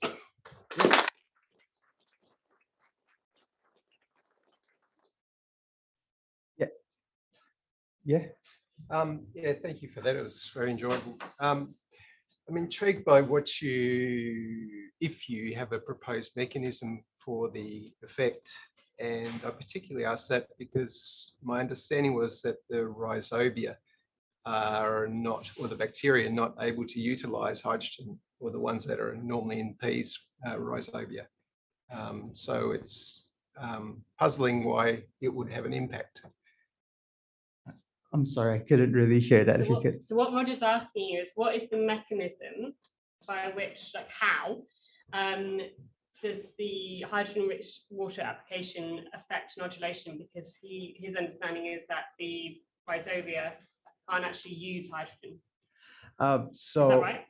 Yeah, thank you. So what I think is actually happening is because the rhizobia is, the hydrogen-rich water is stimulating the plant to produce more roots. There's a high concentration of root exudates surrounding the root themselves, which allows for better detection from the rhizobium bacteria itself for it to then seek out and colonize the root themselves. So this could have led to, the increased nodulation that we saw. Thank you. Yep, that's good. How commercially viable do you think this type of application would be industrially, and have you any examples of industry already using it successfully around the world? So I don't have success stories yet, but I do know that molecular hydrogen is already being applied in horticultural science, so I don't think that it's too far off. But in terms of its viability in industry, I would say that, like most things in agriculture, there will be an initial investment in infrastructure to produce the hydrogen gas themselves, but there are a multitude of ways to produce it in an environmentally sustainable way, but also as an economically sustainable way through electrolysis or green hydrogen or blue hydrogen, utilizing renewable energy sources to strip naturally occurring hydrogen from water and so forth. Yeah. I think Deepa's got some questions online. One from Arte. How do you determine or decide the treatment levels to use? Seeing that they are in 25% sequential increments, how did you determine or decide? I just split the concentrations into 25% increments because what I think what he's getting at is, what is 100%? 100% means that the water has been fully saturated. It can no longer dissolve any more hydrogen gas under room temperature, pressure, and conditions, even with chemical intervention such as magnesium and so forth. So the dilutions are just that fully saturated solution being diluted down to known concentrations of hydrogen. You think that answers the question, Deepa? I can't see it. But... Just how did you decide? How I decided? I just decided because into quarters, as I believe that you would see the biggest differences with in terms of its effect if you looked at it in like 25% range, and if you could identify where that larger difference is or that small difference is, you can then focus down and then continue to dilute it. So this is just I just created, the study was mainly to act as like a foundation for future research to be built on, and like a better understanding to be developed. Yeah. Oh, Conrad. Yeah, not to miss that one shot. Did you inoculate the seed or do you inoculate the soil medium? And yeah, second part is, with the hydrogenized water, does that mean farmers can use less inoculant, or inoculants actually used more efficiently? So I'm not sure about the efficiency of like inoculants being used or how it might be impacting the inoculation. But the seeds I used were inoculated with inoculum F prior to planting. So the seeds themselves were inoculated. But yeah, with the efficiency of inoculum and decreased use of inoculums, I'm not entirely sure. There could be something to be said with the increased root exudates in the soil, allowing for like increased populations of rhizobia to be sustained. So you could use less inoculums, but that I wouldn't be too sure, and further research needs to be conducted on that one. I think Tara has got a question. Yeah. I noticed for both I think the yield and the dry weight, you had the highest results for your 75% treatment rather than the 100%. I'm just wondering if you know why that might be. Yeah, so going back, where was that? So dry matter content and the yield itself. I believe it could be because of like the developmental stages, because during the experiment, we did notice that the 75% were developing the later life stages much quicker. So it could just be implied that because it's developed later, it had more time to start producing pods and other structures. So we were getting just a higher measurement overall. Okay, so why do you think having more hydrogen in the water would slow that down? I believe it's more of like the law of diminishing returns, where once you hit a certain concentration, your returns on investment starts to just degrade as the system can only utilize that much hydrogen, and applying it in excess just doesn't help increase the capability of like the environment to utilize that to generate a positive or at least a significant difference. I've got a question. If you looked at pea quality, so what measurements did you use to determine pea quality? So the measurements I used for pea quality was by measuring the length of the peas, the width, as well as looking at the individual seeds themselves to determine if there were any deformities or anything like that. And also just in general, just overall, just the physical quality. So I didn't do any measurements in terms of nutrient level or sugar content within the peas themselves. Gotcha. Yeah. Cool. Is it time for another? I was going to say. No, yeah, no, that's all right. Rich doesn't have a question. I was interested in, was fascinated by like with this hydrogen gas, what does that do to the oxygen levels in the soil? And I guess obviously that's got a question relating to, is this some sort of porous media or is it real soil, or what's the environment you're actually putting the hydrogen gas into? If you exclude all the oxygen, is that going to be a problem? I don't think that you're actually just excluding any of the oxygen. So what's happening is by introducing the hydrogen to solution, I think you're just creating a temporary hydrogen bond with the oxygen itself. So it's kind of just sitting in solution, but it's not really like pushing or moving any other chemicals around. But it could also be said that the increase in hydrogen level could lowering the pH could be interacting with the nutrient levels in the soil in some way, shape, or form, as soil has a lot of minute things that are happening that can't always easily be observed or measured. And so when you're growing your plants, though, the water content was kept at field capacity or something? How much water was in the soil? Yeah, so when watering was done, everything was kept at field capacity. Thank you. Awesome. Thank you so much, Nigel. Nice.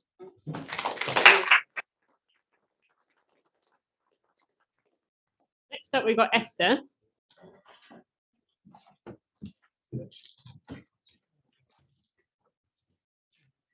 Just a reminder, I was just going to do this earlier and I forgot, that if you've got a phone and it's not on silent, and you've got a computer and it's not on silent, if you could turn it on silent, that'd be awesome. There's nothing more distracting than someone's phone going off during the presentation.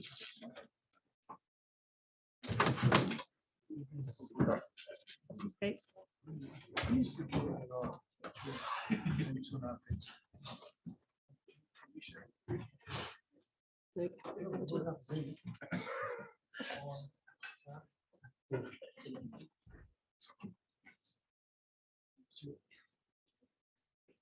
Awesome. Okay. Well, Esther's next, and she's going to be talking about the effects, environment, and foliar biofortification on Australian wheat iodine.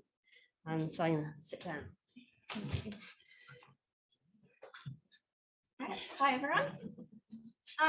So I'd like to just start off by saying that I've worked with a lot of great people this year, as my honours project has been part of a larger project between UTAS and the Murdoch University. And that's something the GRDC has funded to look at how we can improve the nutritional quality of wheat. And yeah, I've also worked really closely and had a lot of support through ANSTO and ANZI, which has been fantastic. So my project on iodine is important because iodine is one of the essential micronutrients for humans. And some of the most recent numbers have estimated that globally nearly 2 billion people have insufficient iodine intake, and that about 37% of Australian adults are iodine deficient. Now, iodine deficiency is especially common here in Tasmania, and I've learnt also that it causes all sorts of health complications, including thyroid or a swollen thyroid or goiter, which I've learnt is one of the reasons we get the jokes about the two-headed Tasmanians, because it leaves a scar where the second head would have been when you do the surgery. So that was interesting to learn. But anyway, iodine deficiency is prevalent because most foods, and particularly plant-based foods, don't contain a lot of iodine. Most plants don't tank up much iodine, and this may be partly because higher plants don't have a major function for it, and therefore may not have this, or haven't yet identified any specialized uptake mechanisms for iodine. And also soil iodine is not readily available to the plants, which leads to the consensus that foliar uptake is more important than root uptake. So there are various soil characteristics that affect how much iodine is available to plants, but distance to the coast and rainfall are other factors affecting plant iodine levels. Now that's because most of the Earth's iodine is stored in the ocean, and from the ocean it's released into the atmosphere and deposited on land by rain. So theoretically, crops grown closer to the coast or under higher rainfall would have more iodine, but literature shows that those relationships are not quite so straightforward. But based on iodine being the trace element on land and the plant's poor uptake ability, we would expect Australian crops, including wheat, to contain very low concentrations. And that's where biofortification comes in. So fortification is the process of adding nutrients to food, and iodized salt and the use of iodized salt in bread making is an example that you might know of. But biofortification is a type of fortification that, rather than adding the nutrient during those later stages of processing, uses genetics or fertilizers to increase the nutrient content of the crops. And as a staple crop, wheat would make an ideal target for biofortification. So into my research questions, I first wanted to know how much iodine is in Australian wheat grain. And I also wanted to understand the relationships between the environmental factors and grain iodine, as most of our current understanding comes from Europe. So I wanted to understand it in the Australian context. And then focusing more on I skipped the slide, I think, but more on how we can implement biofortification. I asked, can we improve the uptake of iodine using spray adjuvants? And if so, which type of adjuvants are best for that? So if you don't know what an adjuvant is, it's a product that we add to agrochemical mixes to increase their performance, and that's often by reducing the surface tension so it can cover more of the leaf surface. So I've included that diagram down the bottom to show that, and adjuvants can include surfactants, but also mineral or botanical based oil products. So to answer those first two questions, I analysed the iodine content in 125 samples from across Southern Australia. Those samples came from the GRDC's national variety trials. And for each of the trial sites, I collated environmental data using a range of sources, including these ones on the slide. But today I'll only be presenting my results for distance to the coast and rainfall. So as far as measuring the iodine, I had the opportunity to visit ANSTO in New South Wales, which was fantastic, a great experience, and it allowed me to detect really low concentrations of iodine. And it allowed me to work closely with experienced analytical chemists to help develop my method, which involved extracting the iodine into solution using TMAH and then analysing the concentration using ICP-MS.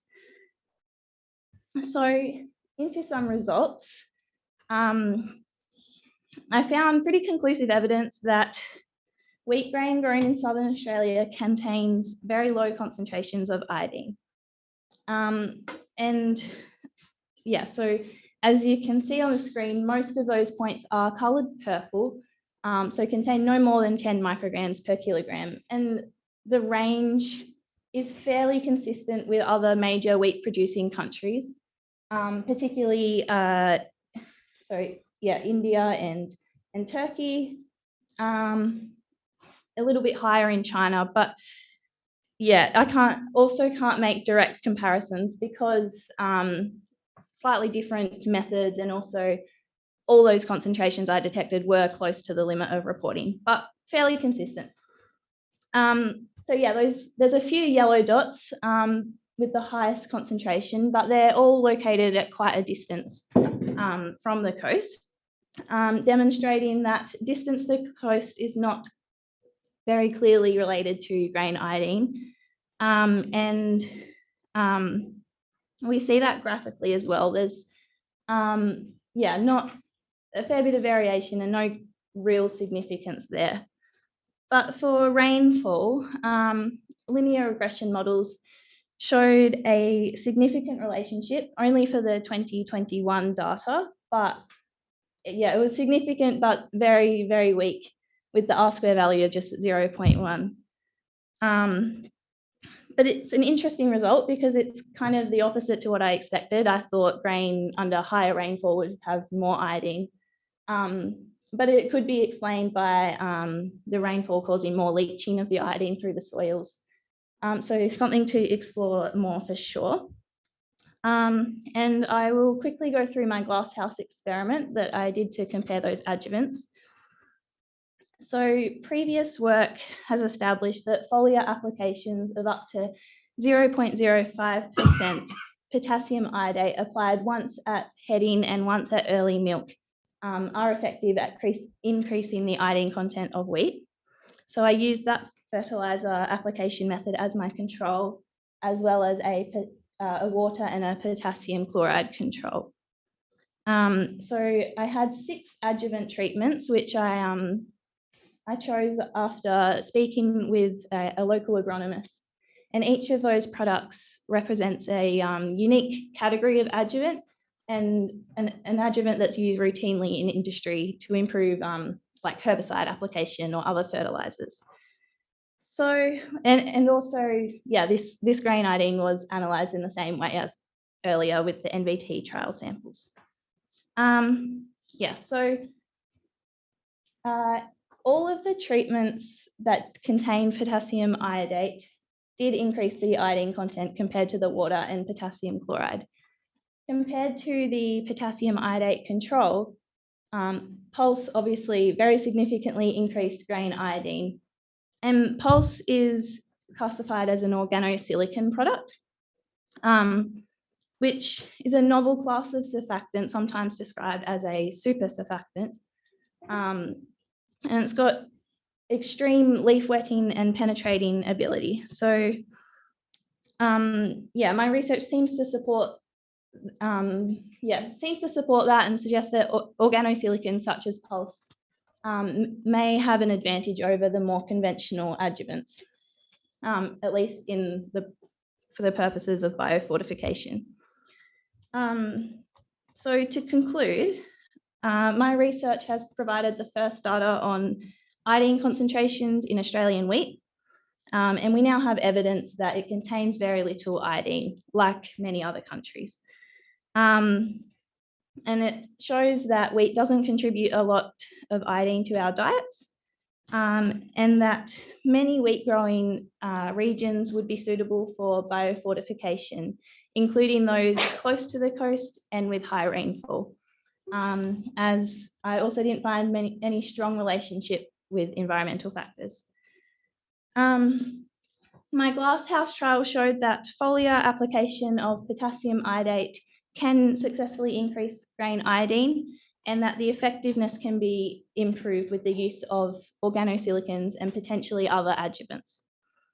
These findings are important because biofortifying wheat could increase our iodine intake and improve human health, but it may also support the Australian cereal industry, as future trends may mean that crops with lower concentrations of micronutrients may not be acceptable for export. My work also provides useful information for growers who may adopt biofortification in the future, and proves that the use of adjuvants may be helpful and may play a role in improving the economic viability and environmental sustainability. There are a lot of directions this research could progress. We could analyse the iodine content of grain from other parts of the wheat belt, including further north in New South Wales and Queensland. We could also measure the iodine over more growing seasons. Given I only found significant relationships for the 2021 data and not 2020, it would be interesting to see what remains consistent over more years. And yeah, biofortification is still very much in the preliminary stages. So yeah, we could definitely do more work to develop protocols, yeah, so that it can be commercialized in the future. I would like to thank my supervisors, Beth and Matt from here at TIA, and Richard and Tonna from the Murdoch Uni. A big thank you also to Tom and Henry from ANSTO, and to Phil, Pete, Caroline, Ian, Leah, Petra and Crystal for all your help. I would also like to acknowledge the funding and the sponsorship I've received from everyone, and particularly for my student scholarships that are very much appreciated. So yeah, thank you everyone for coming. I hope you found it interesting, and I'll try my best to answer your questions.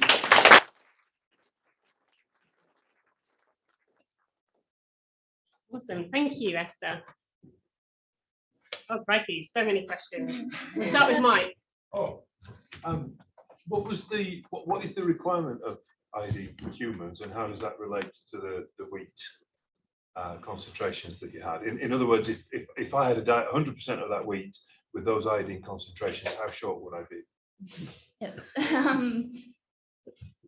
I can't quite remember our exact requirements, and it does differ on like age group and all sorts of things, but so the concentrations of the fertilizer application that I based mine off, that work has shown that the flour and then the bread made from that wheat, which was in a very similar range to my like potassium iodate control without the adjuvants. So that wheat was enough to sufficiently improve human intake that would make a difference. But yeah, so that my the adjuvant products, and particularly Pulse, increased it by like more than we would need. So, and iodine can reach a toxic level. There's a narrow range that we need. So, yeah, probably need to do some more work, whether we, rather than doing the 2 applications, whether one would be enough to get it to like, and whether using the adjuvants, but less than 0.05% maybe, or yeah, a bit more work to sort out, but it's enough to make a difference. Yeah. I think Deepa's got some questions online.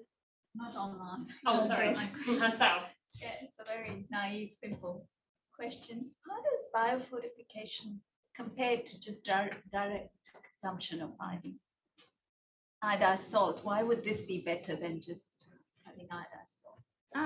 Yeah, great question. And I think you could come up with quite a few reasons for that maybe, but again, supplementing is a bit riskier. Like it's probably easier to go past that toxic amount where it becomes detrimental, but also biofortification is just much more direct, and it's not going to require any like consumer like change in behavior. Like it just, because in Australia, it's mandatory to use the iodized salt in bread. So we're all getting fortified bread without realizing it. So if we can do it earlier in the process, and it's something we don't have to be aware of, you know, how much we need to tank for. Yeah. Oh, crikey. Yes.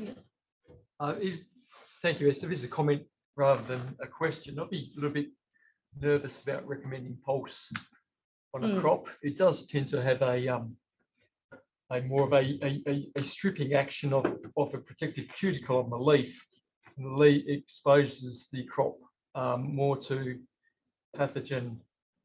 So I know the onion industry went through this a couple of decades ago, where there was a couple of farms that switched their adjuvants to a different one. Wasn't Pulse, but it was a different adjuvant to everyone else, and they got absolutely smashed with powdery mildew. So yeah, just a little bit, maybe, I don't know, I'll be a little bit nervous myself about recommending Pulse on a crop. I mean, Pulse is you know, it's more for a weed control. Yeah. Yes, yeah, and yeah, I'm aware there's a bit of debate about Pulse, and it was, I guess, chosen for a reason because it stands out compared to other products, like it has a bigger effect. But yeah, yeah, I do need to educate myself a little bit more about that.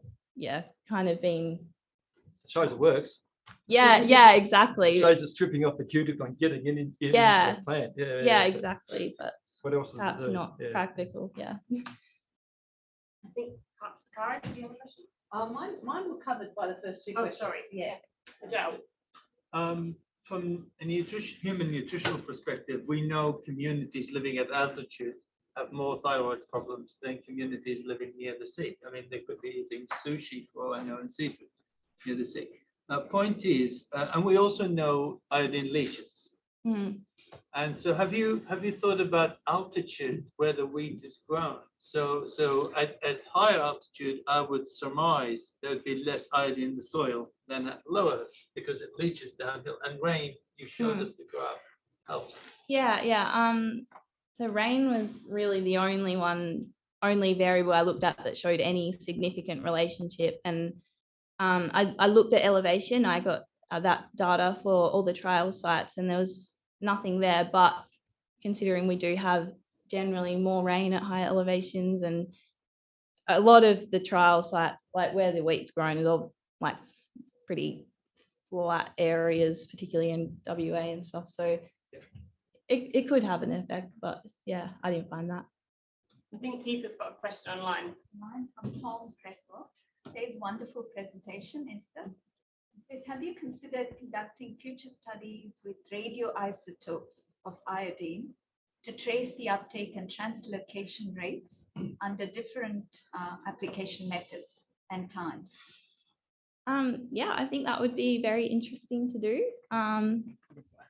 Yeah, I definitely think that would be good. Just add, let's chat. David. Yeah, Esther, great presentation there. Looking at it in a slightly different way, first question would be, are you looking to do further research into iodine in wheat?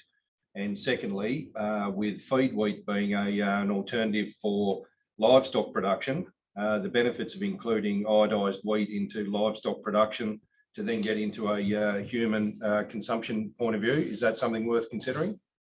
Yeah, it could be. I hadn't thought about that process, but I know there's concern with iodine deficiency, or at least there has been in the past with livestock as well, but I haven't thought about past that and our consumption of that. Could be definitely something interesting to look at. I think, yeah, there's so many different ways you could go with this research. Yeah. Mike. Comment really. I've done an iodine study. I did it in Wales, and I looked at iodine soil and plant iodine concentration all the way up to Limmer, which is about 20 miles from the sea, and it was really high. But the moment you went over the top of that mountain, it went to very, very low levels. And then you get to the town on the other side, and they famously had a lot of goiter. So the sea effect is only 30 kilometers or so. Yeah, yeah. And toxicity is a problem. If you put too much iodine in the diet of animals, it can, pregnant animals, it can leave the young immune compromised. So you have to be careful what you're doing. Yeah, definitely. Yeah, I wouldn't be recommending anything at this stage because it was a bit risky, I think. But yeah, definitely more work to be done.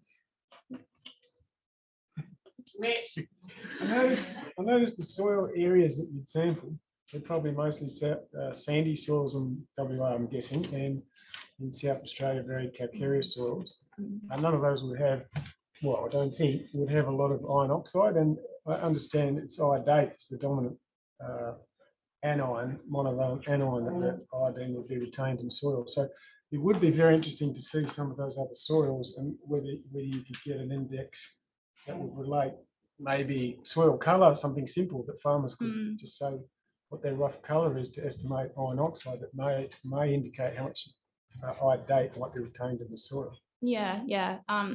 Yeah, literature definitely shows that those oxides are holding onto the iodine, or that, yeah, or a few different species of the iodine in soil. And yeah, I don't really have enough representative samples from different soils, but the calcareous soils definitely seem to have those higher concentrations up in the 20s and stuff. So yeah, definitely would be interesting. Thank you. Lots of further work to be done. Yes, I think so. Thanks so much, Esther.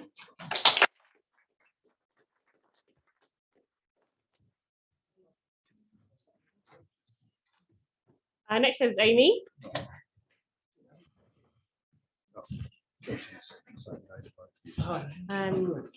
Thanks very much. Those who came and those who are now departing, thanks to you so much for coming on a Friday afternoon.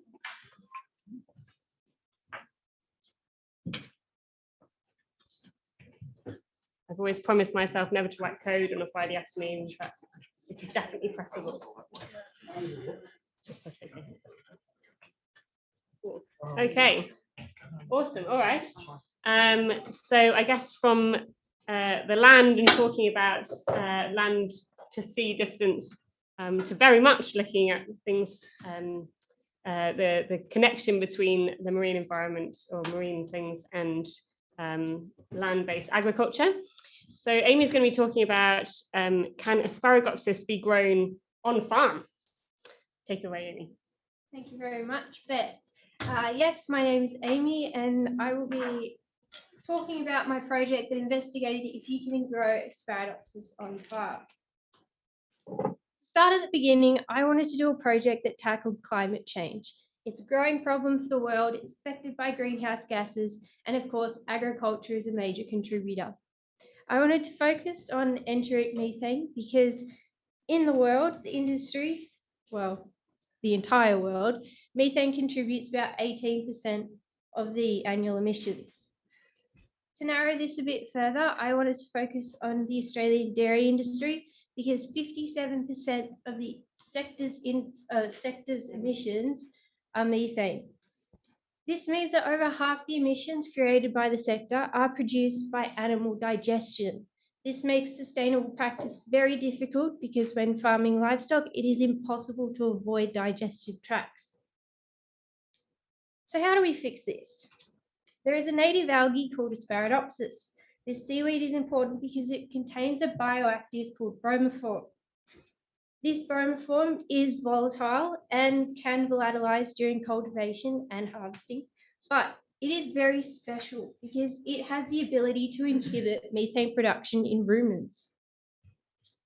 When I first heard this, I wanted to read a little more. So there have been multiple cattle trials that have shown that when Asparagopsis is incorporated into feed, it can reduce methane emissions by up to 98%.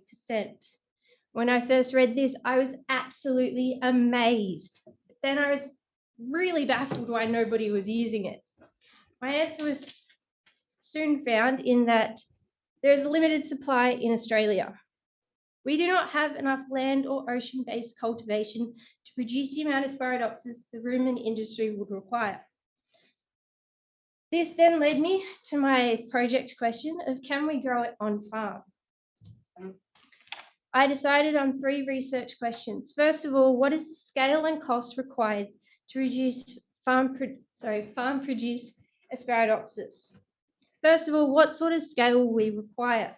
This includes the size of the growing tanks, the amount of water, and the nutrients for a viable input. This then is dependent on the Asparagopsis growth rates and bromoform concentrations because this is the end product that we want. And finally, what will this all cost? This led me to my next question of can Asparagopsis be grown using farm-based nutrients? This particular section incorporated dairy cattle effluent into the growing medium as a source of nitrogen to support growth. The results of this section were limited, so I won't be going any further with this part today. Finally, the last question to round off my modelling was what is the time frame in which Asparagopsis is harvested and then fed out? So once we have our algae, we need to know the time frame between harvesting and feeding it to ensure we have a decent bromoform concentration. This is highly important because if the seaweed does not have bromoform, we are just feeding seaweed for the sake of feeding seaweed. With these questions in mind, I wanted to collect practical data on bromoform loss timescale, addressing the knowledge gap of how long it takes bromoform to volatilize after it's been harvested. But the final thing I want to remain is that the knowledge gaps that are still here is how is the industry going to produce enough algae to meet demand? And what are the long-term effects of producing bromoform and incorporating it into production systems? So how did we do this all? For the economic feasibility involving scale and cost, I researched industry stats and market prices to then find the infrastructure and input demand and the cost of producing Asparagopsis on farm. I used the Asparagopsis feed demands from published literature to find the scale that we required, and then finally determine the net present value over a 20-year investment lifespan to then find the feasibility of the investment. And then last of all, I changed variables in growth rates and bromoform concentrations to determine how this would affect overall costs.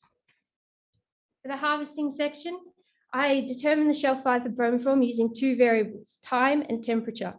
I had 3 temperature controlled rooms, one set to 5, 15 and 25 degrees Celsius. I then harvested the seaweed and left them in for different time intervals, starting at time 0, then 15, 30 minutes, an hour, hour and a half, 3, 6, 12, 24 and 36 hours. After this, the samples were then freeze-dried and extracted in methanol. Once extracted, the bromoform concentrations were quantified using gas chromatography mass spectrometry at the Central Science Labs. And then finally, I did a 2-factor ANOVA to find the significance between these 2 variables on bromoform concentration. So, what did we find? To reach a daily dose of about 200 milligrams of bromoform per cow per day, which would equivalent to about 70% reduction in emissions. Each cow is going to require about 179 grams of fresh Asparagopsis. This means that each cow is going to require about 3,500 litres of salt water to grow this daily amount. If we incorporate the capital costs over a 20-year lifespan, we're going to have about a 70-cent cost per cow per day. Incorporating the running costs per year, this makes our magic number of $3.83 per cow per day to reach 70% reduction in emissions. If we were to consider to sell some carbon credits to offset some of these costs, this would only bring in about 23 cents per cow per day.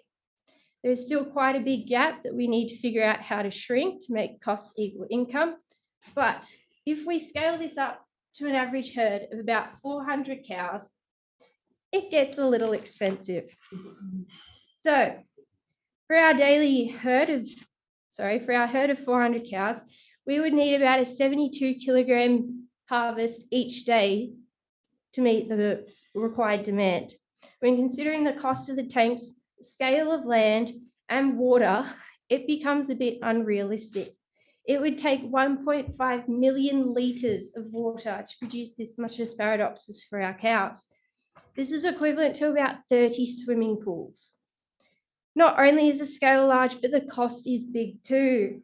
Just for infrastructure alone, it's going to cost over $2 million to put in place.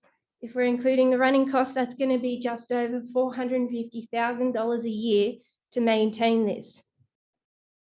The current forecasted model is highly unrealistic. We can reduce costs by incorporating different bromoform concentrations. We would need a concentration of about 300 milligrams per gram to achieve a cost of about $1.22 per cow per day. This being said, the literature usually has an average bromoform concentration of about 7.8. If we're looking at the difference, this is an increase of over threefold. It isn't actually that outrageous. We've only been farming it for a couple of years. There's not much commercialization of it.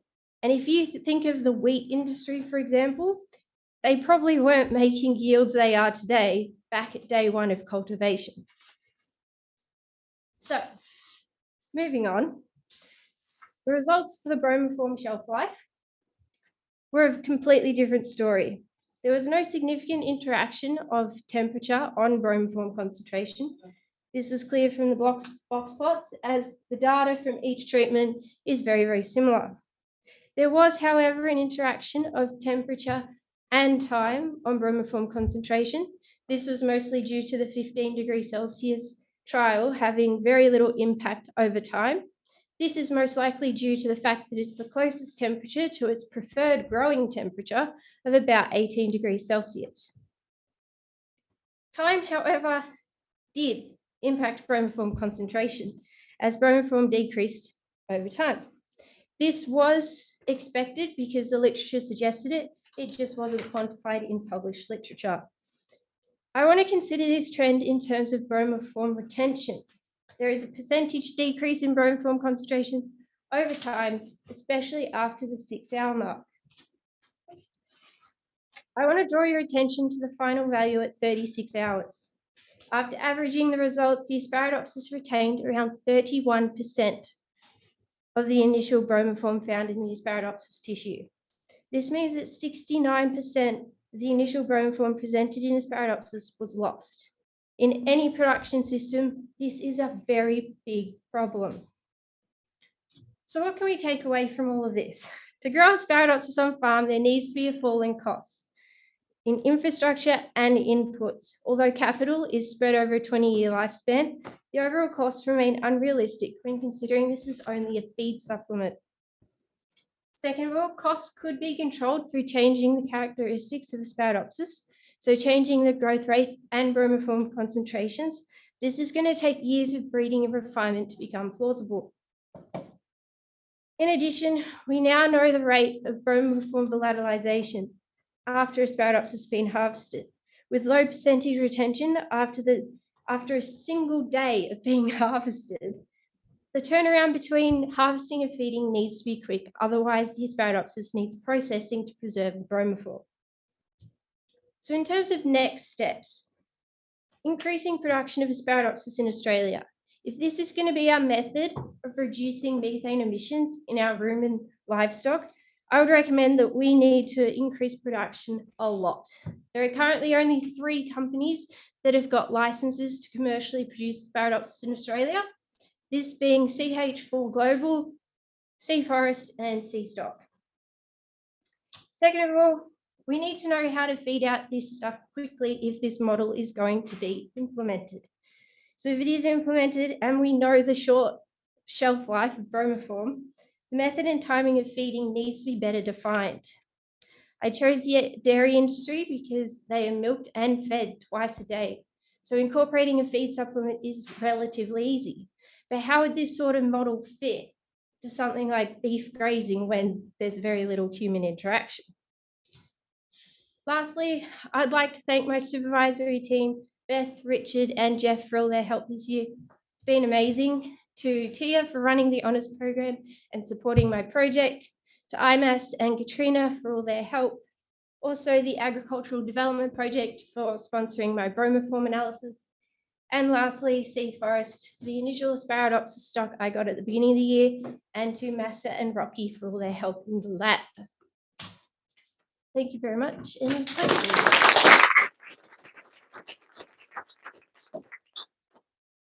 Thanks so much, Amy. Has anybody got any questions? Oh, crikey. We'll go for John, because I don't think he's asked one yet. Two, actually. You're allowed to, so that's all right. So, there's one way you get the bromoform into cows is to extract the seaweed with oil. Yeah. So then it's not going to volatilize out as much. Yeah. Have you looked at the economics of that? So that sort of practice already exists. There are trials happening now. There's papers published on it too. The reason why I was looking at bromoform loss in this particular study is because the idea of growing it on farm was to make it easier that farmers had their own supply right at their front door. But the problem that we were having is that the bromoform is released so quickly that even if it's grown at their front door, they would still struggle to get the same concentrations you would if you were to buy the product.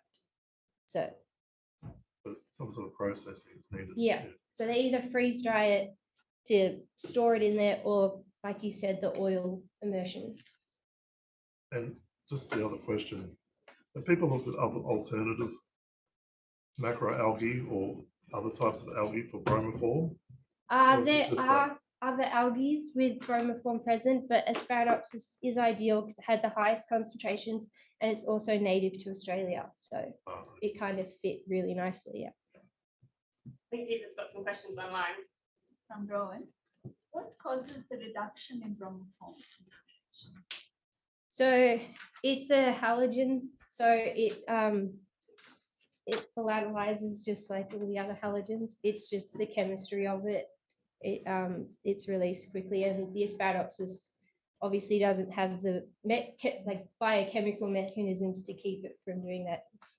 So. Is there another question online, Deepa? Mike. Why don't we just feed bromoform? Why do we have the middleman of the seaweed? So we can synthesize bromoform. Bromoform itself is an ozone depletant. So there have been some studies in some labs that have extracted bromoform and have manufactured it as sort of like powder. They did some tests on rumen fluid, and of course they got like 99% reduction. It was amazing. But at the end of the paper, it always says this is unrealistic for commercial production because it's an ozone depletant. So if we can keep it in the seaweed or in the oil, works a lot better. But yes, if we could just get bromoform, it would solve all our problems, but we wouldn't have an ozone layer if we did that. Rich, sorry. Mine was kind of been answered. Could you grow it in the field and the cattle eat in divide it so they just eat it directly? It's alive 1 minute, next minute they're grazing on it. Honestly, I'd never thought of that personally, but in terms of how much water is involved and how much, I'll say, maintenance to do that, because even now they're still growing land-based, they're still growing it in tanks. So there's also a level of contamination. If you're putting it straight into the soil, you will have problems with different microbes trying to take over. Yeah, I was thinking some sort of channel or something where the animal could just come in like a salt lick and help itself to it. The other one was what happens to bromoform when it goes through the animal? Like, because I know it's a greenhouse gas, so I was curious as to if it goes from the animal, what happens then? So section, but for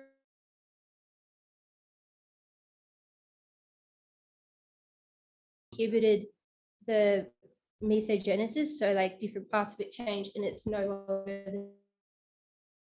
But even then, there's a paper by Glasson that was released this year that basically analyzed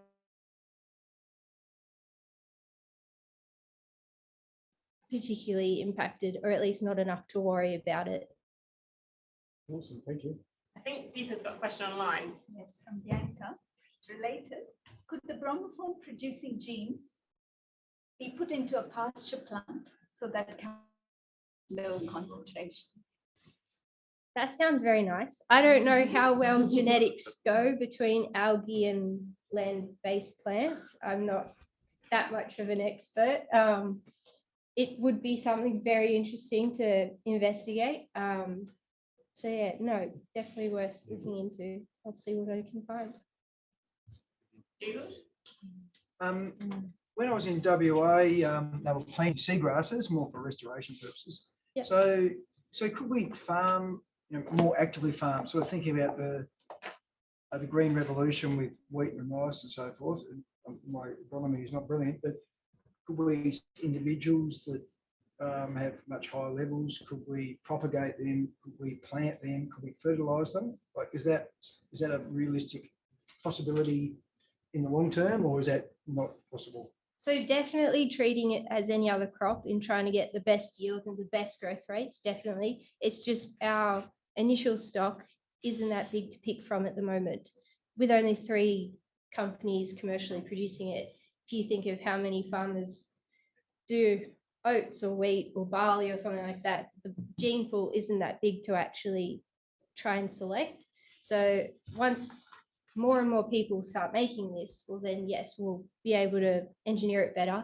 But just for the short term, yeah, we've kind of only got what we've got. In terms of nitrogen application. So nitrogen application, yes, usually at the moment we're only using powders in my particular study. They are doing combined farming between algae production and fish aquaculture. So they're using the byproducts from that, and it's a very mutual relationship between the two businesses. But in terms of other forms of nitrogen application, I'm not quite sure if there's any more than that. There's a comment from Bianca that, just following the previous question, that it worked for omega-3 in canola. Okay. Which is just giving you. And there's another question: what species did you use? And do you think that 2 species of Asparagopsis would respond the same way to temperature and time? So I use Asparagopsis armata. So there have been studies between the 2 species, because there's also Taxiformis. They were mostly looking at cultivation purposes, so growth rates and growing densities and stuff. I'm sure there would be slight variations, but considering their growth rates very similar, they seem very, very, very similar in most aspects. So that might be another one that there's no real difference between species. Yeah. I also ask a question. Yeah. It's actually a comment. Yeah. The economic analysis that you did. Yeah.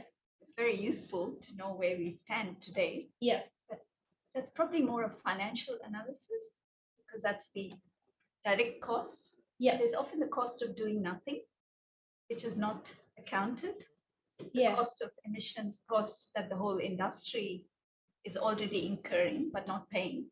Yeah. Yet. Yeah. So sometimes when you include that as a cost in your economic analysis, then it might look more promising to make investments. Yeah. At a larger scale. Maybe the government needs to support it, or the industry body might need to support it. So if you look at the cost of doing nothing, it might change your economics. Yeah. Okay. Definitely. Yeah. In for the thesis, I think. Yeah. Awesome. All right. Thank you so much.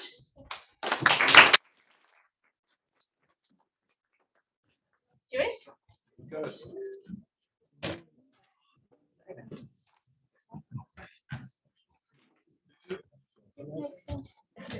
Okay. All right. We've got another much taller person. There we go. You're doing very well. I often bring sweets, lollies, but I didn't today. So maybe I should have.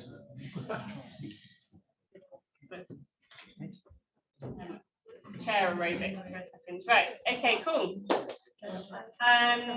Stuart's up next, and he is talking about orchard mulching and soil amendments. So go for it. Thank you. Thanks, Beth. And I'd just first like to thank Sally Bound and Harriet Walker, who are my supervisors. So this is an orchard mulching trial and orchard mulching and soil amendment trial. So soil amendments are materials added to soil to improve its physical, chemical, and biological properties like water retention, drainage, aeration, fertility, and structure. Thing is, there's many different definitions. Some people might not include certain things like fertility. They might only include the physiological properties of soil. So in this instance, this is the definition that I'm going to use. So organic soil amendments are materials that are carbon-based, that were derived from biological life initially.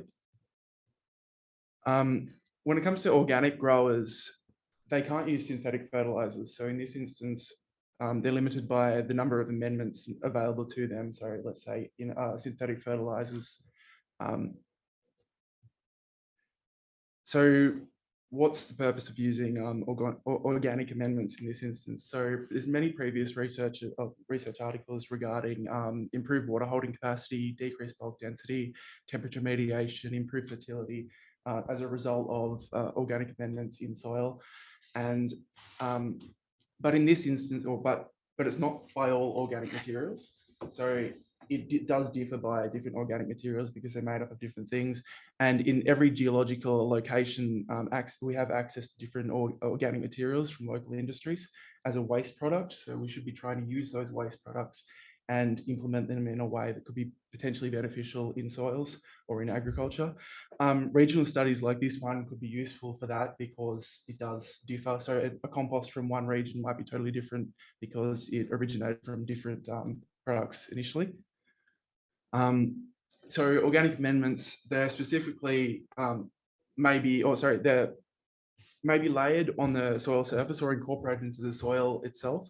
The method used is generally determined by the type of material and the goal of the grower. So it can be laying on top of the soil as a mulch. So it's still considered an organic amendment in that instance because it's derived from organic materials, it's put onto the soil, and over time it can break down and be incorporated by worms through and microbial decomposition. But it also can be incorporated into the soil prior to breakdown and breakdown in the soil. So we have issues in our soils around a lot of agricultural land throughout the world. So we have a lot of issues with low soil organic matter, especially in commercial operations. We have widespread soil degradation because there's a lot less organic matter in the soils. Therefore, there's less aggregate stability. And there's less, because we use a lot of herbicides, a lot of the herbicides kill all the biological material that is, or doesn't let it grow on the actual surface, especially in orchards, because we like to have the tree line completely bare so that there's no competition for nutrients and water, etc. So also there's plant nutrient deficiencies. So if we had the capacity to increase the fertility of the soils through incorporating this organic matter back into the soil. Organic matter has a high surface area, also a lot of functional groups which retain nutrients which otherwise could leach into the soils. And also they could be good for pest control as well, or the opposite, they could potentially harbour pests. So they could harbour microorganisms that could be pathogenic, or also insects, etc. And including if you didn't manage your property properly, you could also have many plants hanging around that are harbouring pests in regard to the mice that are here, which are hanging out in a lot of on this property that I was working on. So organic carbon content is primarily what I focused on with my actual mulches themselves, so all mulches or amendments themselves. So as you can see here, the organic amendment, or sorry, the organic amendments had an organic carbon percentage. If it says 50%, it's actually because it was more than 50% in the limits of the CBP. Company that I went through stopped at 50% and they just said above 50%. So in this instance, we had many above 40%. Our compost was actually lower. Our sea urchin was lower as well because the sea urchin waste is derived from animal products. Yes, it has carbon in it, but it's not derived from plant product. The compost itself has lower because it has already broken down. So through the microbial decomposition process, carbon dioxide is released. Therefore, because it has completed decomposition, it has less carbon in it than, so say, mow and throw, hemp, straw, arborist mulch, which are still complete products, I guess, that have been derived from the breakdown of, the mulching of a plant product. So in orchards, we have understory weed management. So we want to keep it all tidy because at the end of the day, there is that competition, pests. So a lot of people, you could use tillage. So tillage on the actual tree line, but the issue with that is that it could cause issues with damage to roots and plants. Also, it can cause aggregate stability issues, so the structure of the soil is damaged. Then there's also an issue with flaming, which flaming can be used as really good for weed management. It kills a lot of the weeds, however, it can also cause damage to trees. Herbicides, we've got inorganic and organic. So inorganic herbicides, very effective, yes, but if you're working on an organic farm, you can't use them. Organic herbicides can be costly. Mowing, very effective, especially on organic farms. So they have particular machines for this that are specific to this task, where it goes around the tree without damaging the tree, mows all the grasses and weeds. However, the issue is that with younger trees, you can't tend to use this because it does actually tend to cause damage because it can't differentiate between the smaller tree and the actual weeds. It can push them over and cut them up, etc. So mulches, so we have living mulches, inorganic mulches, organic mulches. So living mulches, there's ongoing studies on the same property right now.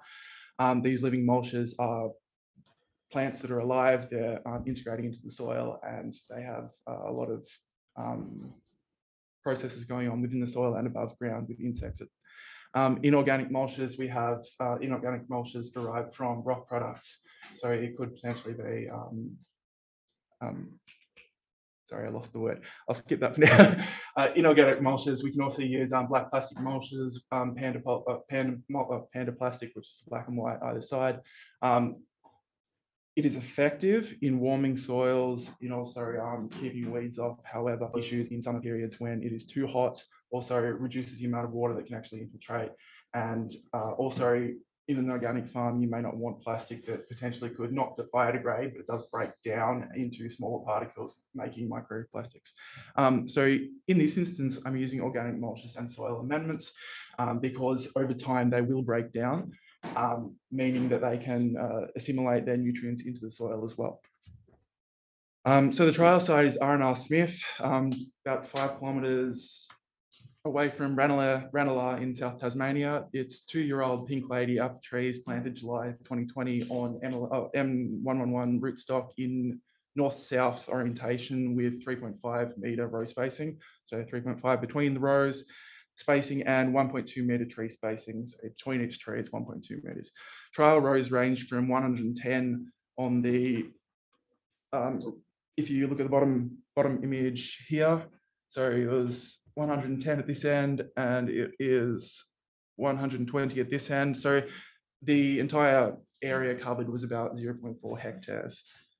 And so the project scope was, the aim of the study was to begin to investigate characteristic physical, chemical and biological responses of orchard soils following the addition of locally sourced organic amendments, emphasising the locally sourced, to explore the weed suppressive effects elicited by application of locally sourced organic amendments and mulches. So I had 9 different treatments, 10 replicates. I'll talk about that in a second. So I had my 9 treatments were the control, which is bare soil, which was weeded on day 1 when the treatment through the experiment started.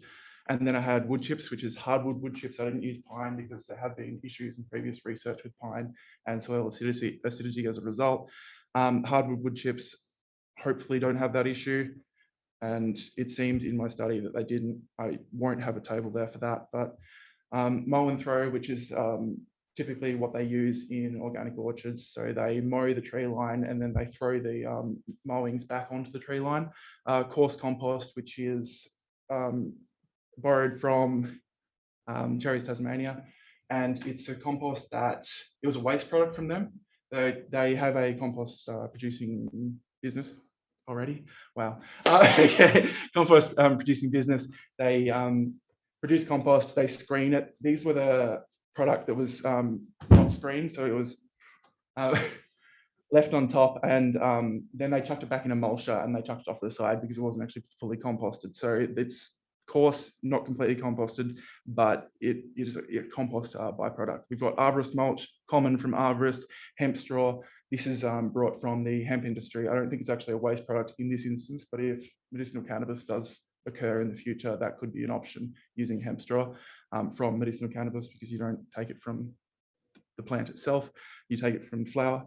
So we've got sea urchin wood chips as well. So sea urchin was cultivated into the soil, approximately 10 centimeters. We also had biochar sea urchin, a biochar and wood chips. So the trial design, we had a replicated small plot trial, 2-way factorial with 9 mulch treatments across 2 soil types. Trial was set up to cater for differences in soil type across the experimental site. We had rows 1 to 4, which were a sandy soil, so it was a sandy loam, and then 8 to, that was gravelly, sandy gravel, and then 8 to 11 was a sandy loam. So you can see here that I've got 4 rows on one side, 4 on the other. In the middle, it was a transition from these two soils, so that's why I jumped. So I had specifically these 2 soil types. So I did the organic amendment nutrient analysis and by sending it off to CSBP. Then I had the soil measurements, so I did baseline EC and pH. So I took a pool of soil samples from every single plot. I then went and did a 1:5 dilution and tumbled it, and then took the supernatants and took an EC and pH from that. Then I did a post-treatment as well. I also did worm counts where I had a fixed 20 by 20 by 20 centimeter and dug that from every single plot. Then I also had soil temperature, which was done with a soil temperature probe, bulk density, which was done by the soil core method, soil penetrometer, which is done by we'll call it a soil penetrometer, microbial decomposition, which was done via cotton strips, as you can see in the bottom right-hand corner here. These are the cotton strips I used, and then I used ImageJ to measure the area that was left over following microbial decomposition of a period of 9 weeks that they were left in the soil. Then we had a weed count as well, which was an average taken over 2 measurements on every single plot that I did. So my measurements for the temperature, you can see here that the control is approximately 5 point something. The biochar and sea urchin was not covered by a mulch itself, and it had a similar or not significantly different measurement to the control. However, all the other ones had a higher temperature, and so that's probably associated with that buffer layer of having the actual mulches sitting on top of the soil. That is also a beneficial thing because we are looking at soils with, it kind of reduces the extremes of temperature change because the soils can't change as much when sunlight and everything hits it and like radiation. So the next one was microbial decomposition. You see the images there, that's the process. So I laid them out, took a photo, and then I transferred it to ImageJ, made it binary, and measured the area of that binary image. And here you can see that the cotton area that was remaining in comparison to the control, we have our hemp straw and our mow and throw, which were both significantly different. So we're looking at this as potentially the hemp straw and the mow and throw had more microbial decomposition associated with having more active microbes, and it's quite a significant difference in comparison to everything else there. Our weed count, it looks quite weird, I'm aware, sorry. I had an interaction between all of the mulches, but also between the 2 different soil types. So here I've got the mow and throw with really high weed count, and that is because I did my mowing at the end of summer, and at that period we had a lot of seeds actually like on the mown material. I threw it onto the tree line, and in this instance it grew a lot of weeds. A lot of the other ones there, you can see that there is a difference between the soil, sorry, the gravelly soil and the sandy loam. That can be significant also. However, it seems that better than the control, we had the arborist mulch, the biochar and wood chips, compost, hemp straw, sea urchin, and the wood chips were all better than the control. So then we had a worm count as well. And it appears that the hemp straw and the mow and throw had significantly higher numbers of worms, but we also, but there was no difference or no significant difference to the control in any of the other groups. So the importance of organic amendments is weed control in organic orchards. So organic orchards have a huge issue because they can't use these herbicides. So if we had the capacity to take waste products from industrial industry that's going to go to waste anyway, we may as well use it if it is beneficial in an agricultural setting. So also, even if we are using herbicides, integrated weed management is really important. So if you're using multiple different herbicides, that's not really integrated weed management, that's integrated herbicide management. And it's not really useful because it could potentially cause damage to or leaching and also eutrophication and other issues. So integrated weed management is using a holistic approach of like multiple different methods to reduce the number of weeds that accrue on your land. Soil organic matter is definitely important because we need to increase that. It aids with nutrient acquisition and also aggregate stability. And this is associated with land degradation. We've got a lot of soils that are blowing away into the water and everything currently. So future research of this study, there are current studies on the same plot of land. So to do with mulching trials, amendments. Harriet has one going with sea urchin soon on the land, and Sally has one going along with Steve on the same land with live mulches and also organic mulches. And current study, this study is going to move into the PIPS project to go along with some Sally's work also, where they'll look at the responses of the actual trees, not just the soils. And they're currently, so statistical significance was achieved.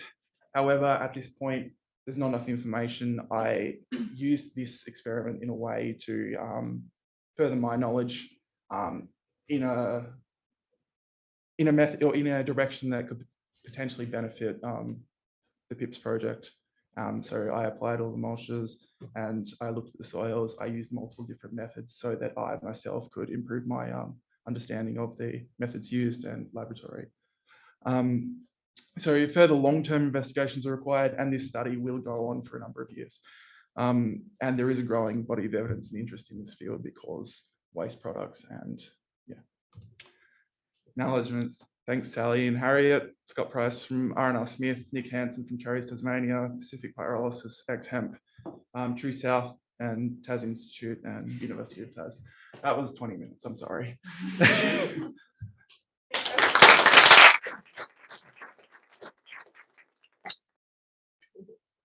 Now we don't have heaps of time, sorry. But if we've got a couple of questions. Rich. Deepa, I think Deepa's got some online. Hey, Deepa. From Bianca. Why do you think hemp and mow and throw had better microbial and worm activity? That is something that actually interests me because I looked at also the arborist mulch, and the arborist mulch actually had a higher temperature. So I thought if it had a higher temperature, it's probably the microbial decomposition of the arborist mulch which is causing that. But then I cross-referenced, so I did a scatter plot and I put mow and throw on one and temperature on the other, and didn't actually have a relationship. So then I was like, okay, well maybe it's not the microbial, but then the temperatures themselves weren't identified in that way with the mow and throw and the hemp straw themselves. So I looked at them and they seem to be, because they weren't as densely packed as potentially like the hardwood wood chips and also the arborist mulch, potentially could have been oxygen, the potential for oxygen to get into there But also I noticed that along with microbial, there was even fruiting bodies from fungi growing, especially in the hemp straw. So I don't have an answer, but I mean, yes. As a follow-up, what was the nutrient content of the OM treatment? Of the which ones? Of the There you go. of the treatment. I didn't put that in there because I knew someone would ask. But so yeah, so we've got biochar, sea urchin, biochar and sea urchin, compost, wood chips, arborist mulch, hemp straw, and molten throw there. So I also have some information regarding micronutrients, as in like trace elements. But if that helps Bianca, does she want any particular comment on it? To N ratio. Carbon to nitrogen ratio. Okay, so I haven't done that, but as you can see, Something to do. it's something. Bianca, can I have a chat to you later? All right, cool. Awesome. All right. Yeah, one last Yeah, one. go for it. Great practical research, and there's a huge amount of interest in orchards, not just organic orchards, but conventional orchards too. So no, well done on that. I think you'll find the orchard you've just started working at, they specifically chose an inter-row grass that's super productive, so they can throw it onto the tree mound. So yeah, it's pretty widespread. I definitely the think knowledge that you need to start increasing the organic matter. Tree mound. Yeah, no, definitely, and also because we yes, you don't necessarily till as often in a perennial system, so you don't till on the actual tree line. But in saying that, also we don't generally, if you were using herbicide all the time, you wouldn't be putting as much carbon into the soil as well. So if we were using mow and throw and chucking it back on the tree line, then we would hopefully be increasing that. My question is, did you look at tree suckers? Tree suckers, as in because that's the issue that we have, that we can usually control weeds with a thick layer of mulch, but the tree suckers will still come up. So how do you control them? Are you saying they come out of the soil, or they come? So if you have the tree trunk and then you put a mulch layer here, are you saying they come out of where the mulch is? Or yeah, I did observe that anecdotally, though I didn't actually measure it. So I did observe that happened, especially in the wood chips. Be a really interesting one to try to compare. What if you get a reduction in tree suckers with a good layer of mulch on it? Yeah. Okay. Cool. Oh yeah, definitely worth looking at. Awesome. Thank you so much. Thank you. Perfect.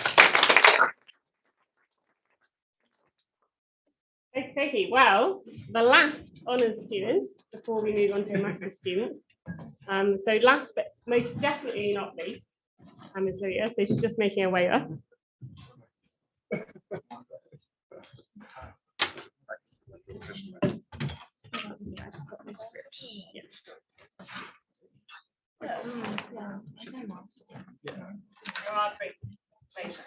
And if everyone wanted to have a stretch, because I know we've been sitting for a long time, please feel welcome to do so.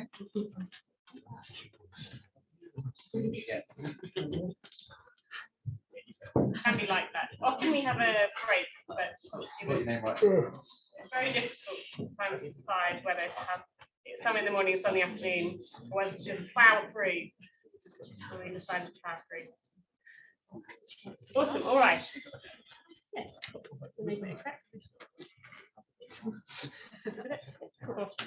All right. Well, I'll leave you to it, Lilia. She's looking at biological control of Tasmanian apple pests. So moving on from the soil, I guess, to the tree.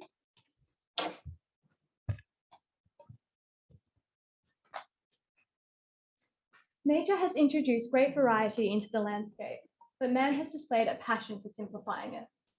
Thus, he undoes the built-in checks and balances by which nature holds the species within bounds. This quote comes from Silent Spring, a book about DDT and the consequences of pesticide misuse. But with the demand for quality food increasing, controlling losses due to pests is a vital part of agriculture, especially in the Tassie apple industry, which is worth around $71 million and is responsible for 15% of apple production. But pesticides are not the only way we can manage this. And now we find ourselves with the exciting and daunting task of integrating these balances back into our system.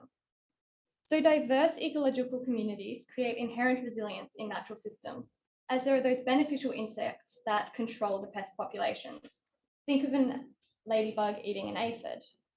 But in ag systems, we lose that resilience.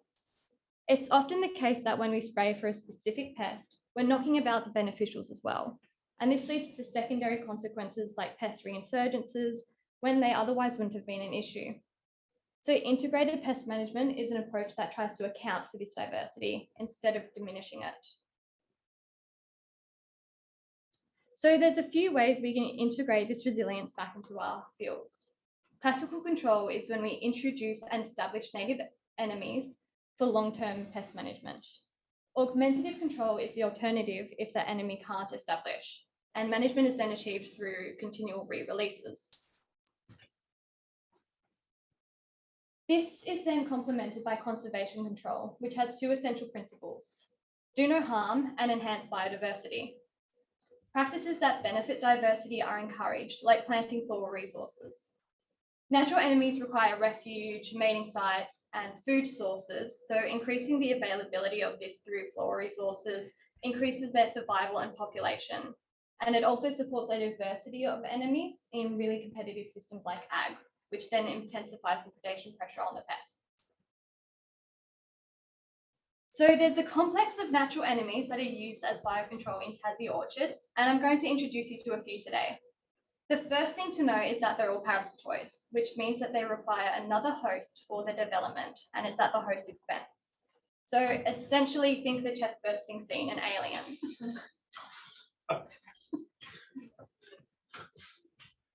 So the first I'm going to introduce is Mastrus ridens. Mastrus is a natural enemy of codling moth from the codling moth's native range in Kazakhstan. And when left unchecked, codling moth can leave 90% of apples unmarketable. Mastrus has already been imported into multiple other countries, including Australia, and we have seen that it's capable of reducing populations by up to 70%. However, it failed to establish within Australia, meaning we didn't get any of those long-term active populations that we see with classical control. One reason behind why it failed essentially is that the Mastrus release population was super inbred. And I'll pause here for the Tasmanian jokes. But in all seriousness, the current population originates from only around 400 females collected 20 years ago, and they've undergone multiple other genetic bottlenecks when they've been shipped from country to country to country. And inbred populations show reduced fitness levels and poor responses to lab studies, which means they're likely less effective in the field as well. But there are some biocontrol success stories too, and these are the other two insects I want to introduce. So there's Anagris amatus, which is also known as a fairy fly for its feathery little wings and because it's under 0.3 millimeters long. And that's a parasitoid of canary fly. And then there's Aphelinus marley, which is a parasitoid of woolly aphid. Both of these pests economically impact apples, but they're also so annoying that they actually count as a WH&S hazard. So A. marley has been successfully established in at least 42 other countries, including Australia, but it only really offers complementary control in tandem with other predators like lacewings or earwigs. Whereas the fairy wasp was introduced in 1935, and at the time it actually showed parasitism rates of up to 90%. However, in recent years, there's been a really dramatic reduction in their numbers, and we're not quite sure why. Both of the population dynamics with both these parasitoids are actually really poorly documented in general. So I wanted to investigate why the Mastrus didn't establish and to explore how those other two populations were being supported. Examining these parasitoid pest populations and how they were affected by conservation control would give us an idea of not only how we can support current practices, but how we can support further releases like the Mastrus. So the project began in February when I was given around 10,000 Mastrus through partnership with Ag Victoria. And I began looking with for codling moth with the traps that you could see above so that I could start doing some lab work on parasitism efficiency. I hatched the Mastrus out and I'm still looking for codling moth. And I'm still looking for codling moth. And I'm still looking for codling moth, dragging my supervisor John out to the field every other week. You're welcome. until about 6 months in when we finally found some, and I've never been so happy to see a worm in lab. So I eagerly done some pheromone trials and some behavioral work, and I got the results and there was nothing significant. But that was fine. Science is about trial and error and learning, and the biggest part of the project was just coming up. So the masters were finally released in R&R Smith's orchard in Huonville through these modified fly traps at a centralized release location, and then all that was left was to track their movements within the orchard. So this was done through sentinel bands, which were basically the same cardboard strips from earlier, but filled with unparasitized codling moth. The idea was that the masters would find them and parasitize them, and we'd be able to see where they were going. But the codling moth within them all escaped. So this could have been due to a sudden temperature change or disrupted cocooning. Hopefully the masters were out there doing their work, but we basically weren't able to track them. So don't ever work with animals, children, or codling moths.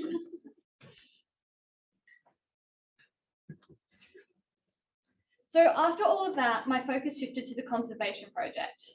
This was actually part of a larger program called PIPS, and the field trials had been established using a factorial split plot design. And this was to allow study of the habitat effects on insect communities, but also interactions between the two different interrow and tree line mixes. So the insect presence was determined using these yellow sticky traps that were out in the field from November to March. The pros of sticky traps is that they're continuous and non-specific. So that meant we could assess generation time, dynamics, and the abundance and diversity of the communities. The con is that they all have to be counted manually. So I counted 53,165 insects. But luckily it was worth it, and we did actually get some really good results out of this. So we see that the Grower-Lakeview mix had the highest total numbers of insects across the 5 months, and the grass bear mix showed the lowest. But nearly all of the treatments actually showed some sort of significance, which is indicated by the stars above it. This trend sort of continues in diversity. Again, we see that the grass bear has the lowest, but that was the only significant result from that study.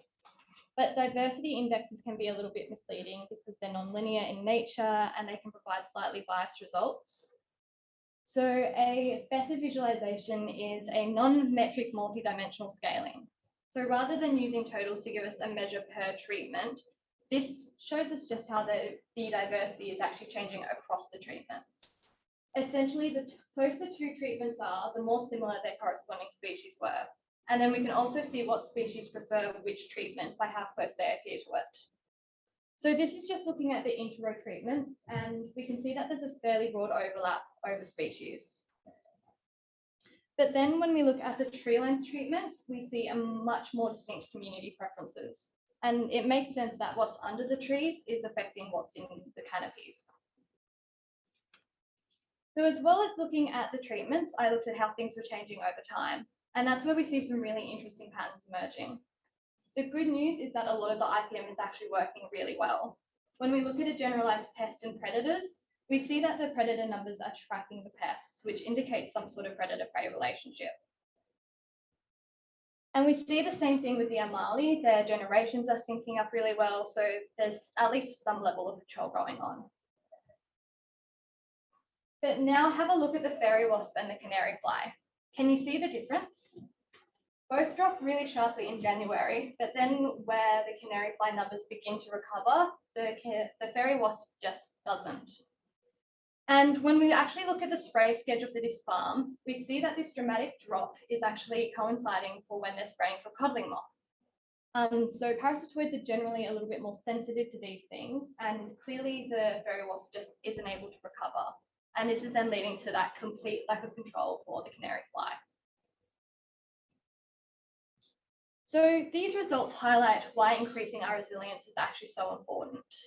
It highlights not only where we see that biological control working, but some real opportunity for improvements within the system as well.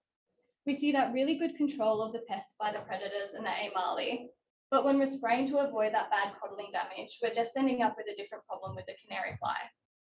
We also see why the classical biocontrol is so important to get right.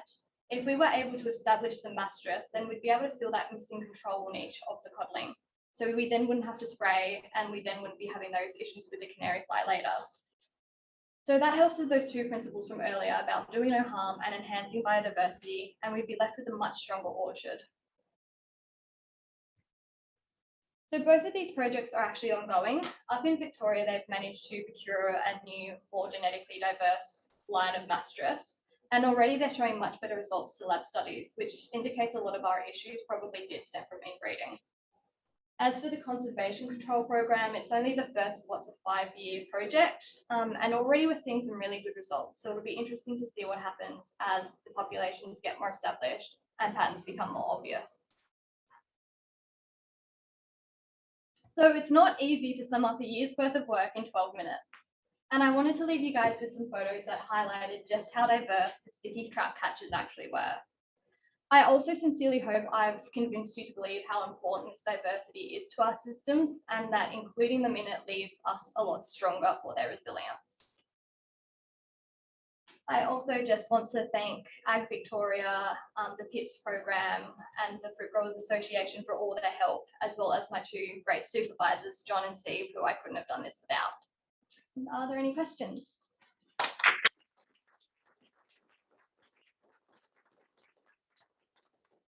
Thanks so much, Lilia. Anybody got any questions? Yes, go for it. What was the insecticide knocking out the fairy wasp? Oh, we did have a look at it. Steve was trying to chase up the actual spray schedule. Do you have the name? Well, I put it on at the same time. I put in dipel and Maverick on, so taufluvalinate, because they were spraying it like alternating. It's hard to say which one was doing it. It'd be unlikely to be dipel. This is RNS. I'm sure they'll put Maverick on. Maverick? Was it Maverick? I'm trying to catch hold of Pricey to get it down. Dipel, I reckon. Yeah, they were putting 2 products on. And trust. Possible. Yeah. Something to consider. It'd be unlikely to be dipel because it's Lepidopteris. Richard. This fairy wasp that was introduced in 1935, is it? And so what was the impact of that? Does it work? It was working really well initially up through to about 1960s. But then after that, we then see that random reduction in the numbers, and now canary fly is an issue in a few particular orchards, including the R&R Smith's one. Yeah. So when they bring these things in and they're affected, do they like reintroduce them again to try and get the populations up if they don't like take? Yeah, they can. So that's part of augmentative control. If they don't establish for whatever reason, you can then continue to do those re-releases. But there are some issues with that as well, because you have to rear them out somewhere. You have to do the continual releases. It can be a little bit more economically costly. And the augmentative control tends to be not as effective as established control. Okay. Anybody else? Anything online, Lisa? I assume that's a good sign. It was just wow. That's right. Awesome. Thanks so much, Lilia.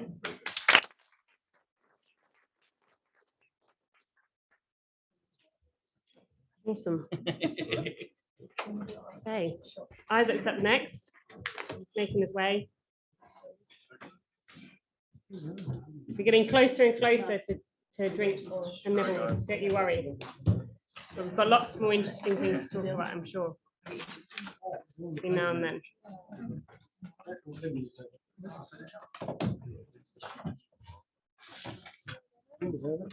Thank you.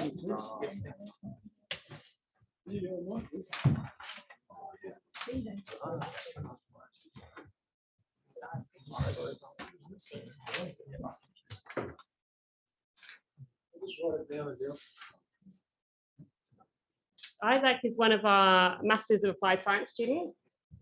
And it's worth saying that although he has actually longer to talk about, they only get 1 semester to do their project. And so it is a slightly different setup to the honours students who you've just heard from. And it's worth sort of keeping that in mind when you hear what he's been up to.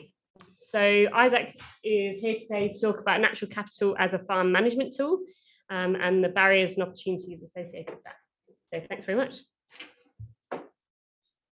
Good afternoon, everyone. I'm Izaac. My supervisors are Aisha Fleming from CSIRO, who can't be here today, and Deepa from TIA. So for the background of the research, we know that nationally and globally we have multiple environmental crises. So things like topsoil loss, climate change, biodiversity loss, all of these things are impacting food security and production.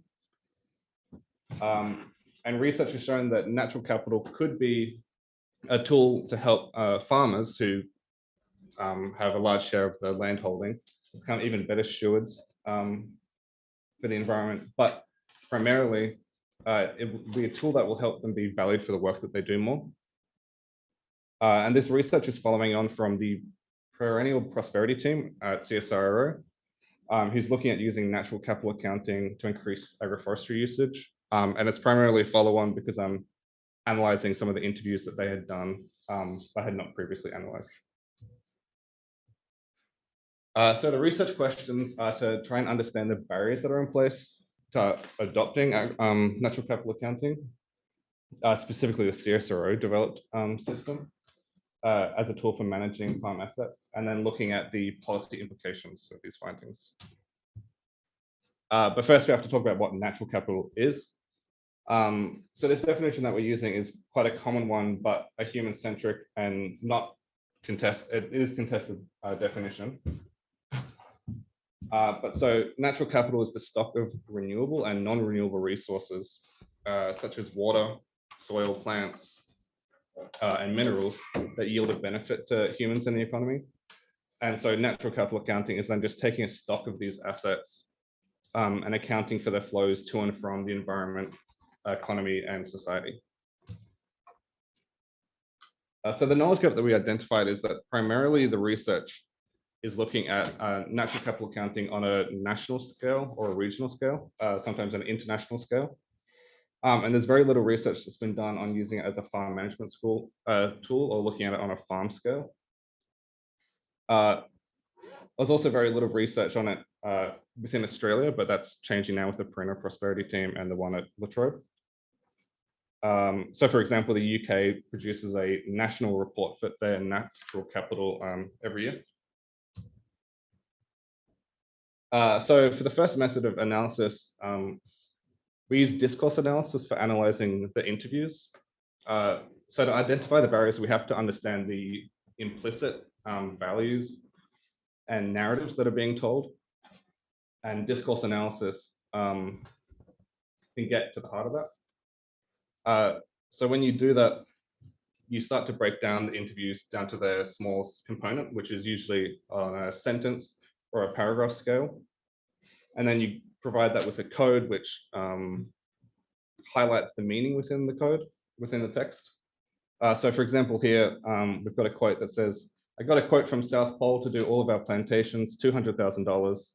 I go, yeah, not going to spend that.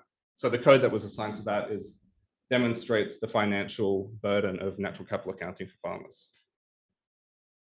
And then once you've done all the coding through all the interviews, you take it up a scale to the categories where you're just placing the codes into thematic groupings. And then at the end, you've got the discourse, which is the meanings, the values, the motivations, and the narratives and tensions within the text. And then we also did a stakeholder mapping. The majority of the stakeholders came from lists in interviews, people talking about who they're working with and what other work is being done. But then we also did Google searches using Boolean search term functions. So for the discourse analysis, we produced 4 broad categories of codes. So the first is clarity, and these were codes sort of about trying to understand the terminology, trying to understand the definitions, trying to understand the indexes and measurements that we used. The second category, measurements and assessments, was talking about, how are we doing these measurements, who's doing these assessments, who's doing the accounting, and how much is it going to cost? That was a big one. The third is motivation and reason. So that's all about why would I do this? For what purpose? To what end?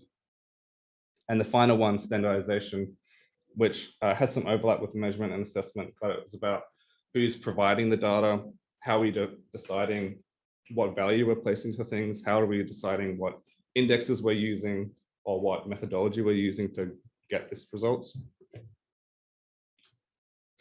And then with the stakeholder mapping, we've got 3 broad categories of stakeholder. In the blue, we have government agencies. In the red, we have private, and the green, we have 2 universities.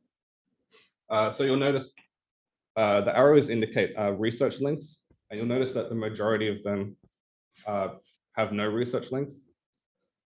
Midlands Conservation Fund is doing things on their own, Foraco is doing things on their own, Woolmark companies doing things on their own, but being advised by Vanguard Business Services. Latrobe is doing things on their own, CSRO is doing things on their own, but working with UTAS, and then NAB, the bank, is doing things on their own, but being advised by the Print of Prosperity team. And then you have the Department of Ag, Water and Environment. They provided funding to both CSRO and Latrobe for their natural capital accounting research. So the results, which primarily came from the interviews and from the stakeholder mapping, but were sort of proofed and supported by the literature review. The first is being that there's a very fractured nature of natural capital accounting research. So you've got all these different organizations and groups that are using natural capital now, but they're not sharing methodologies necessarily, they're not sharing funding, they're not sharing results, and they're sort of doing it on their own. A good example of that was that CSRO and Latrobe, both they received funding from the same funding round, the Smart Farming Funding Partnership, but they're doing things quite differently and separately, although they are trying to do some linkages up now. So the outcome of this is that for farmers and farm managers, trying to understand this sort of the whole industry, trying to understand the methodology, trying to understand why would they use this, how would they use this, it makes it even more difficult because there's not sort of a centralized or a national body that they can go to and get advice. It's a bunch of groups doing it individually. But the potential upshot of this is that you've got a lot of groups working with things differently. So instead of a top-down approach where we just say, okay, this is how we do it, this is how we're going to measure things, this is how we're going to value things, you can now take sort of a more grassroots approach where a new standard will form that will arise because it's the better standard. Either it's the easiest, or it's the cheapest, or it's the most holistic.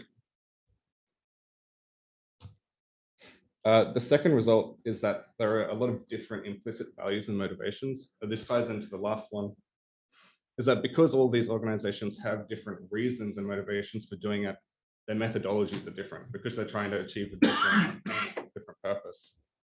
So for example, you've got Woolmark, the Woolmark company, they're basically creating a ledger, whether they can go to their clients, hey, look, we've got a really premium wool product because it's really good quality wool, but then also while we're farming, we're improving the environment.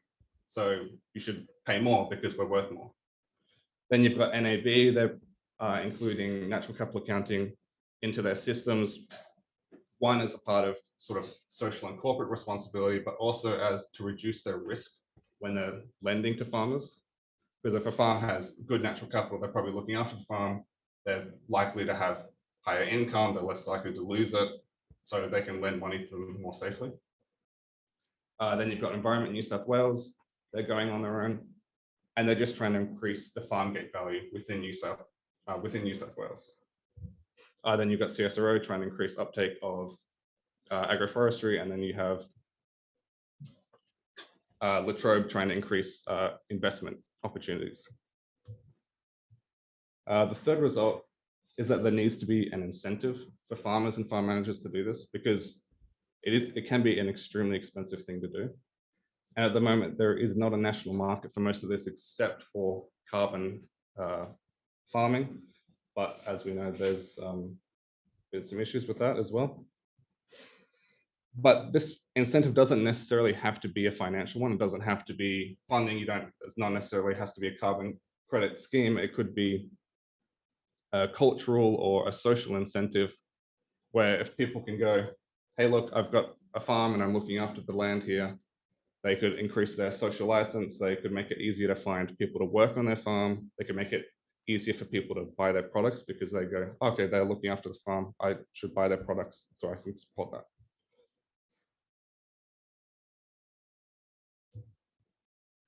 that. The last result is that there is a real difficulty in valuing natural capital and its flows, especially in a standardized way. So things like intangible values like amenity and cultural values, extremely difficult to create a standardized and transparent approach to valuing that. So, how do you decide whether a farm covered in vines or grapevines or a farm covered in pasture is more beautiful and has more amenity value? It's very subjective and it's very down to the individual.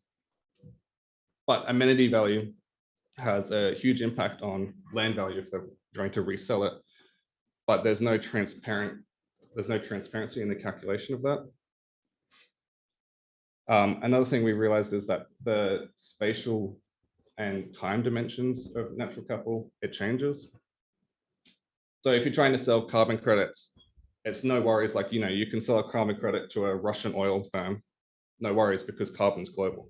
But if you're trying to sell a biodiversity credit, if your farm is adjacent to a threatened ecosystem or your farm is adjacent to a plantation or to a very common ecosystem, the value of your biodiversity credit that you're trying to sell could and probably should be very different value.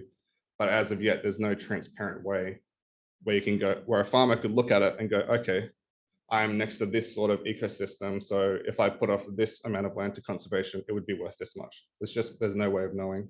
And it's a very expensive thing. And if a farmer is going to plant out a huge section of their property, that's a very big investment. It's hard to take that back. So they need to know how much money they're going to get for it or what sort of value they're going to get.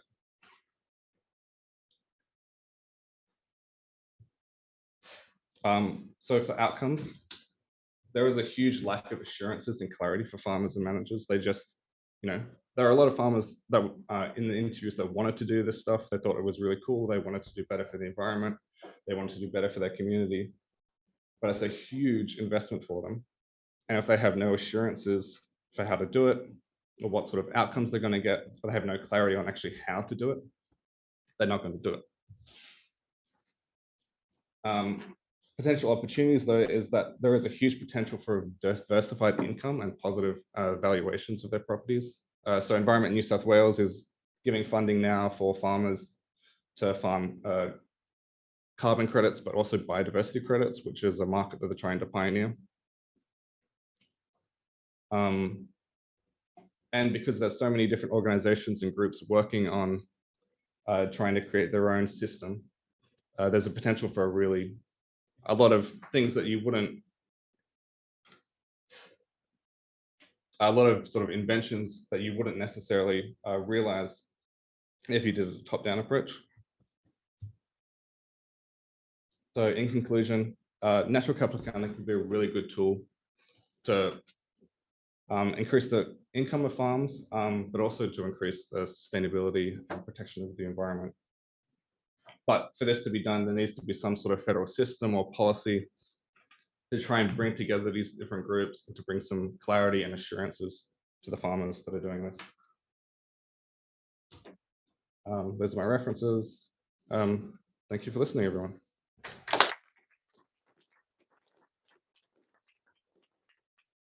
Thanks so much, Izaac. Has anybody got any questions? Jane, you want to ask them? That was interesting. This is like totally outside of my area. So I've just, why is it expensive to the farmers, for the farmers to do this?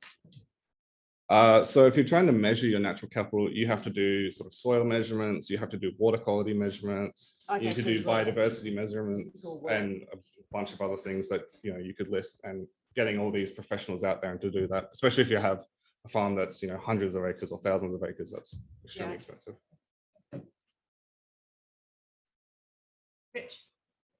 Mine was on a similar line because you didn't talk a lot about what it is it's measured, but so I think what you were saying is that each of these different groups that you show in your data are not that well connected, are actually inventing their own ways of measuring what it might be, water quality, soil quality, or biodiversity factors. Yeah. So is there a need from the national government then to start setting some guidelines, like professional organisations like Soil Science Australia, that could help set up, what is measured? And one of the reasons I'm interested in this is because, like within the soil CRC, we've got a whole program dedicated to soil stewardship. Fundamentally, how do you get measures of good soil stewardship, and how's that? What are the market mechanisms to reward that or to acknowledge that? How do you do that? And this is like only going to get bigger and bigger in this area. And so the desperate need for standardisation, also one of the key conclusions, isn't it? Yeah. Yeah, no, I think that's that was one of the big things, is that, they can get all these different, environmental firms out there to measure all these different things, but they all measure them in different ways. Yeah. And so, you could have a bunch of farms that have all these different national natural capital reports, but they could be reporting on completely different things, or on the same things, but using different indexes. Yeah. So I know that CSIRO is working on a biodiversity index, and I assume that would be nationally supported, but there's still a lot of work to be done on something like that. Yeah. I think that's definitely an area that needs support. Fascinating area. I enjoyed that. Thank you. Anybody else? Did you want to ask the question, Stuart? Oh, no, I was just saying it was good, but I mean, I probably do have a question. Like, it's more of a comment, I guess. Essentially, is what I got gathered from that is the system's broken in a way. We have multiple different areas looking at the same thing or different things. But if we were to integrate them all together and then develop a standardized approach, we then, if let's say we don't necessarily have the best method at this time of how to actually measure these things. If you were to have multiple different systems trying different methods, rather than having one system trying one method, then moving on to the next when that doesn't work. I don't know, it just seems like it's a really difficult situation to try and find a response for. Yeah, I mean, for sure, and also it's still quite new. So trying to figure out what is the best method for measuring these things, and which are the things we should be measuring. We don't have enough data yet, probably, to say which is the best. So letting all these different groups do their own thing now means that you've got a bigger data pool rather than if you just had one standard approach. Yep. Do you think that we'll ever be able to standardize it? Do you think that's I think that will happen in the future, or just? I think it's something that could happen because the federal government has the power to legally make it happen. So I don't know if they will, but it could happen. Whether or not it would be for the best, I don't know. Maybe just to expand on that one, has any other country got better at this than us? Did you look internationally? Only briefly, but Europe and the UK have a lot more research on this than we do in Australia. And I don't know what is like in South America or China, because I can't read Spanish or Chinese, so I can't tell you what the literature says on that. But Europe has a lot more going for it. And I think that's probably due to the protectionist agricultural policies they have in Europe. Like, they're quite happy to pay farms to do things. There's a lot of environmental subsidies. Yeah. There have been for a very long time, actually. Yeah. Awesome. Thank you so much. Awesome. And not least, Tim. Now for something completely different, as the saying goes.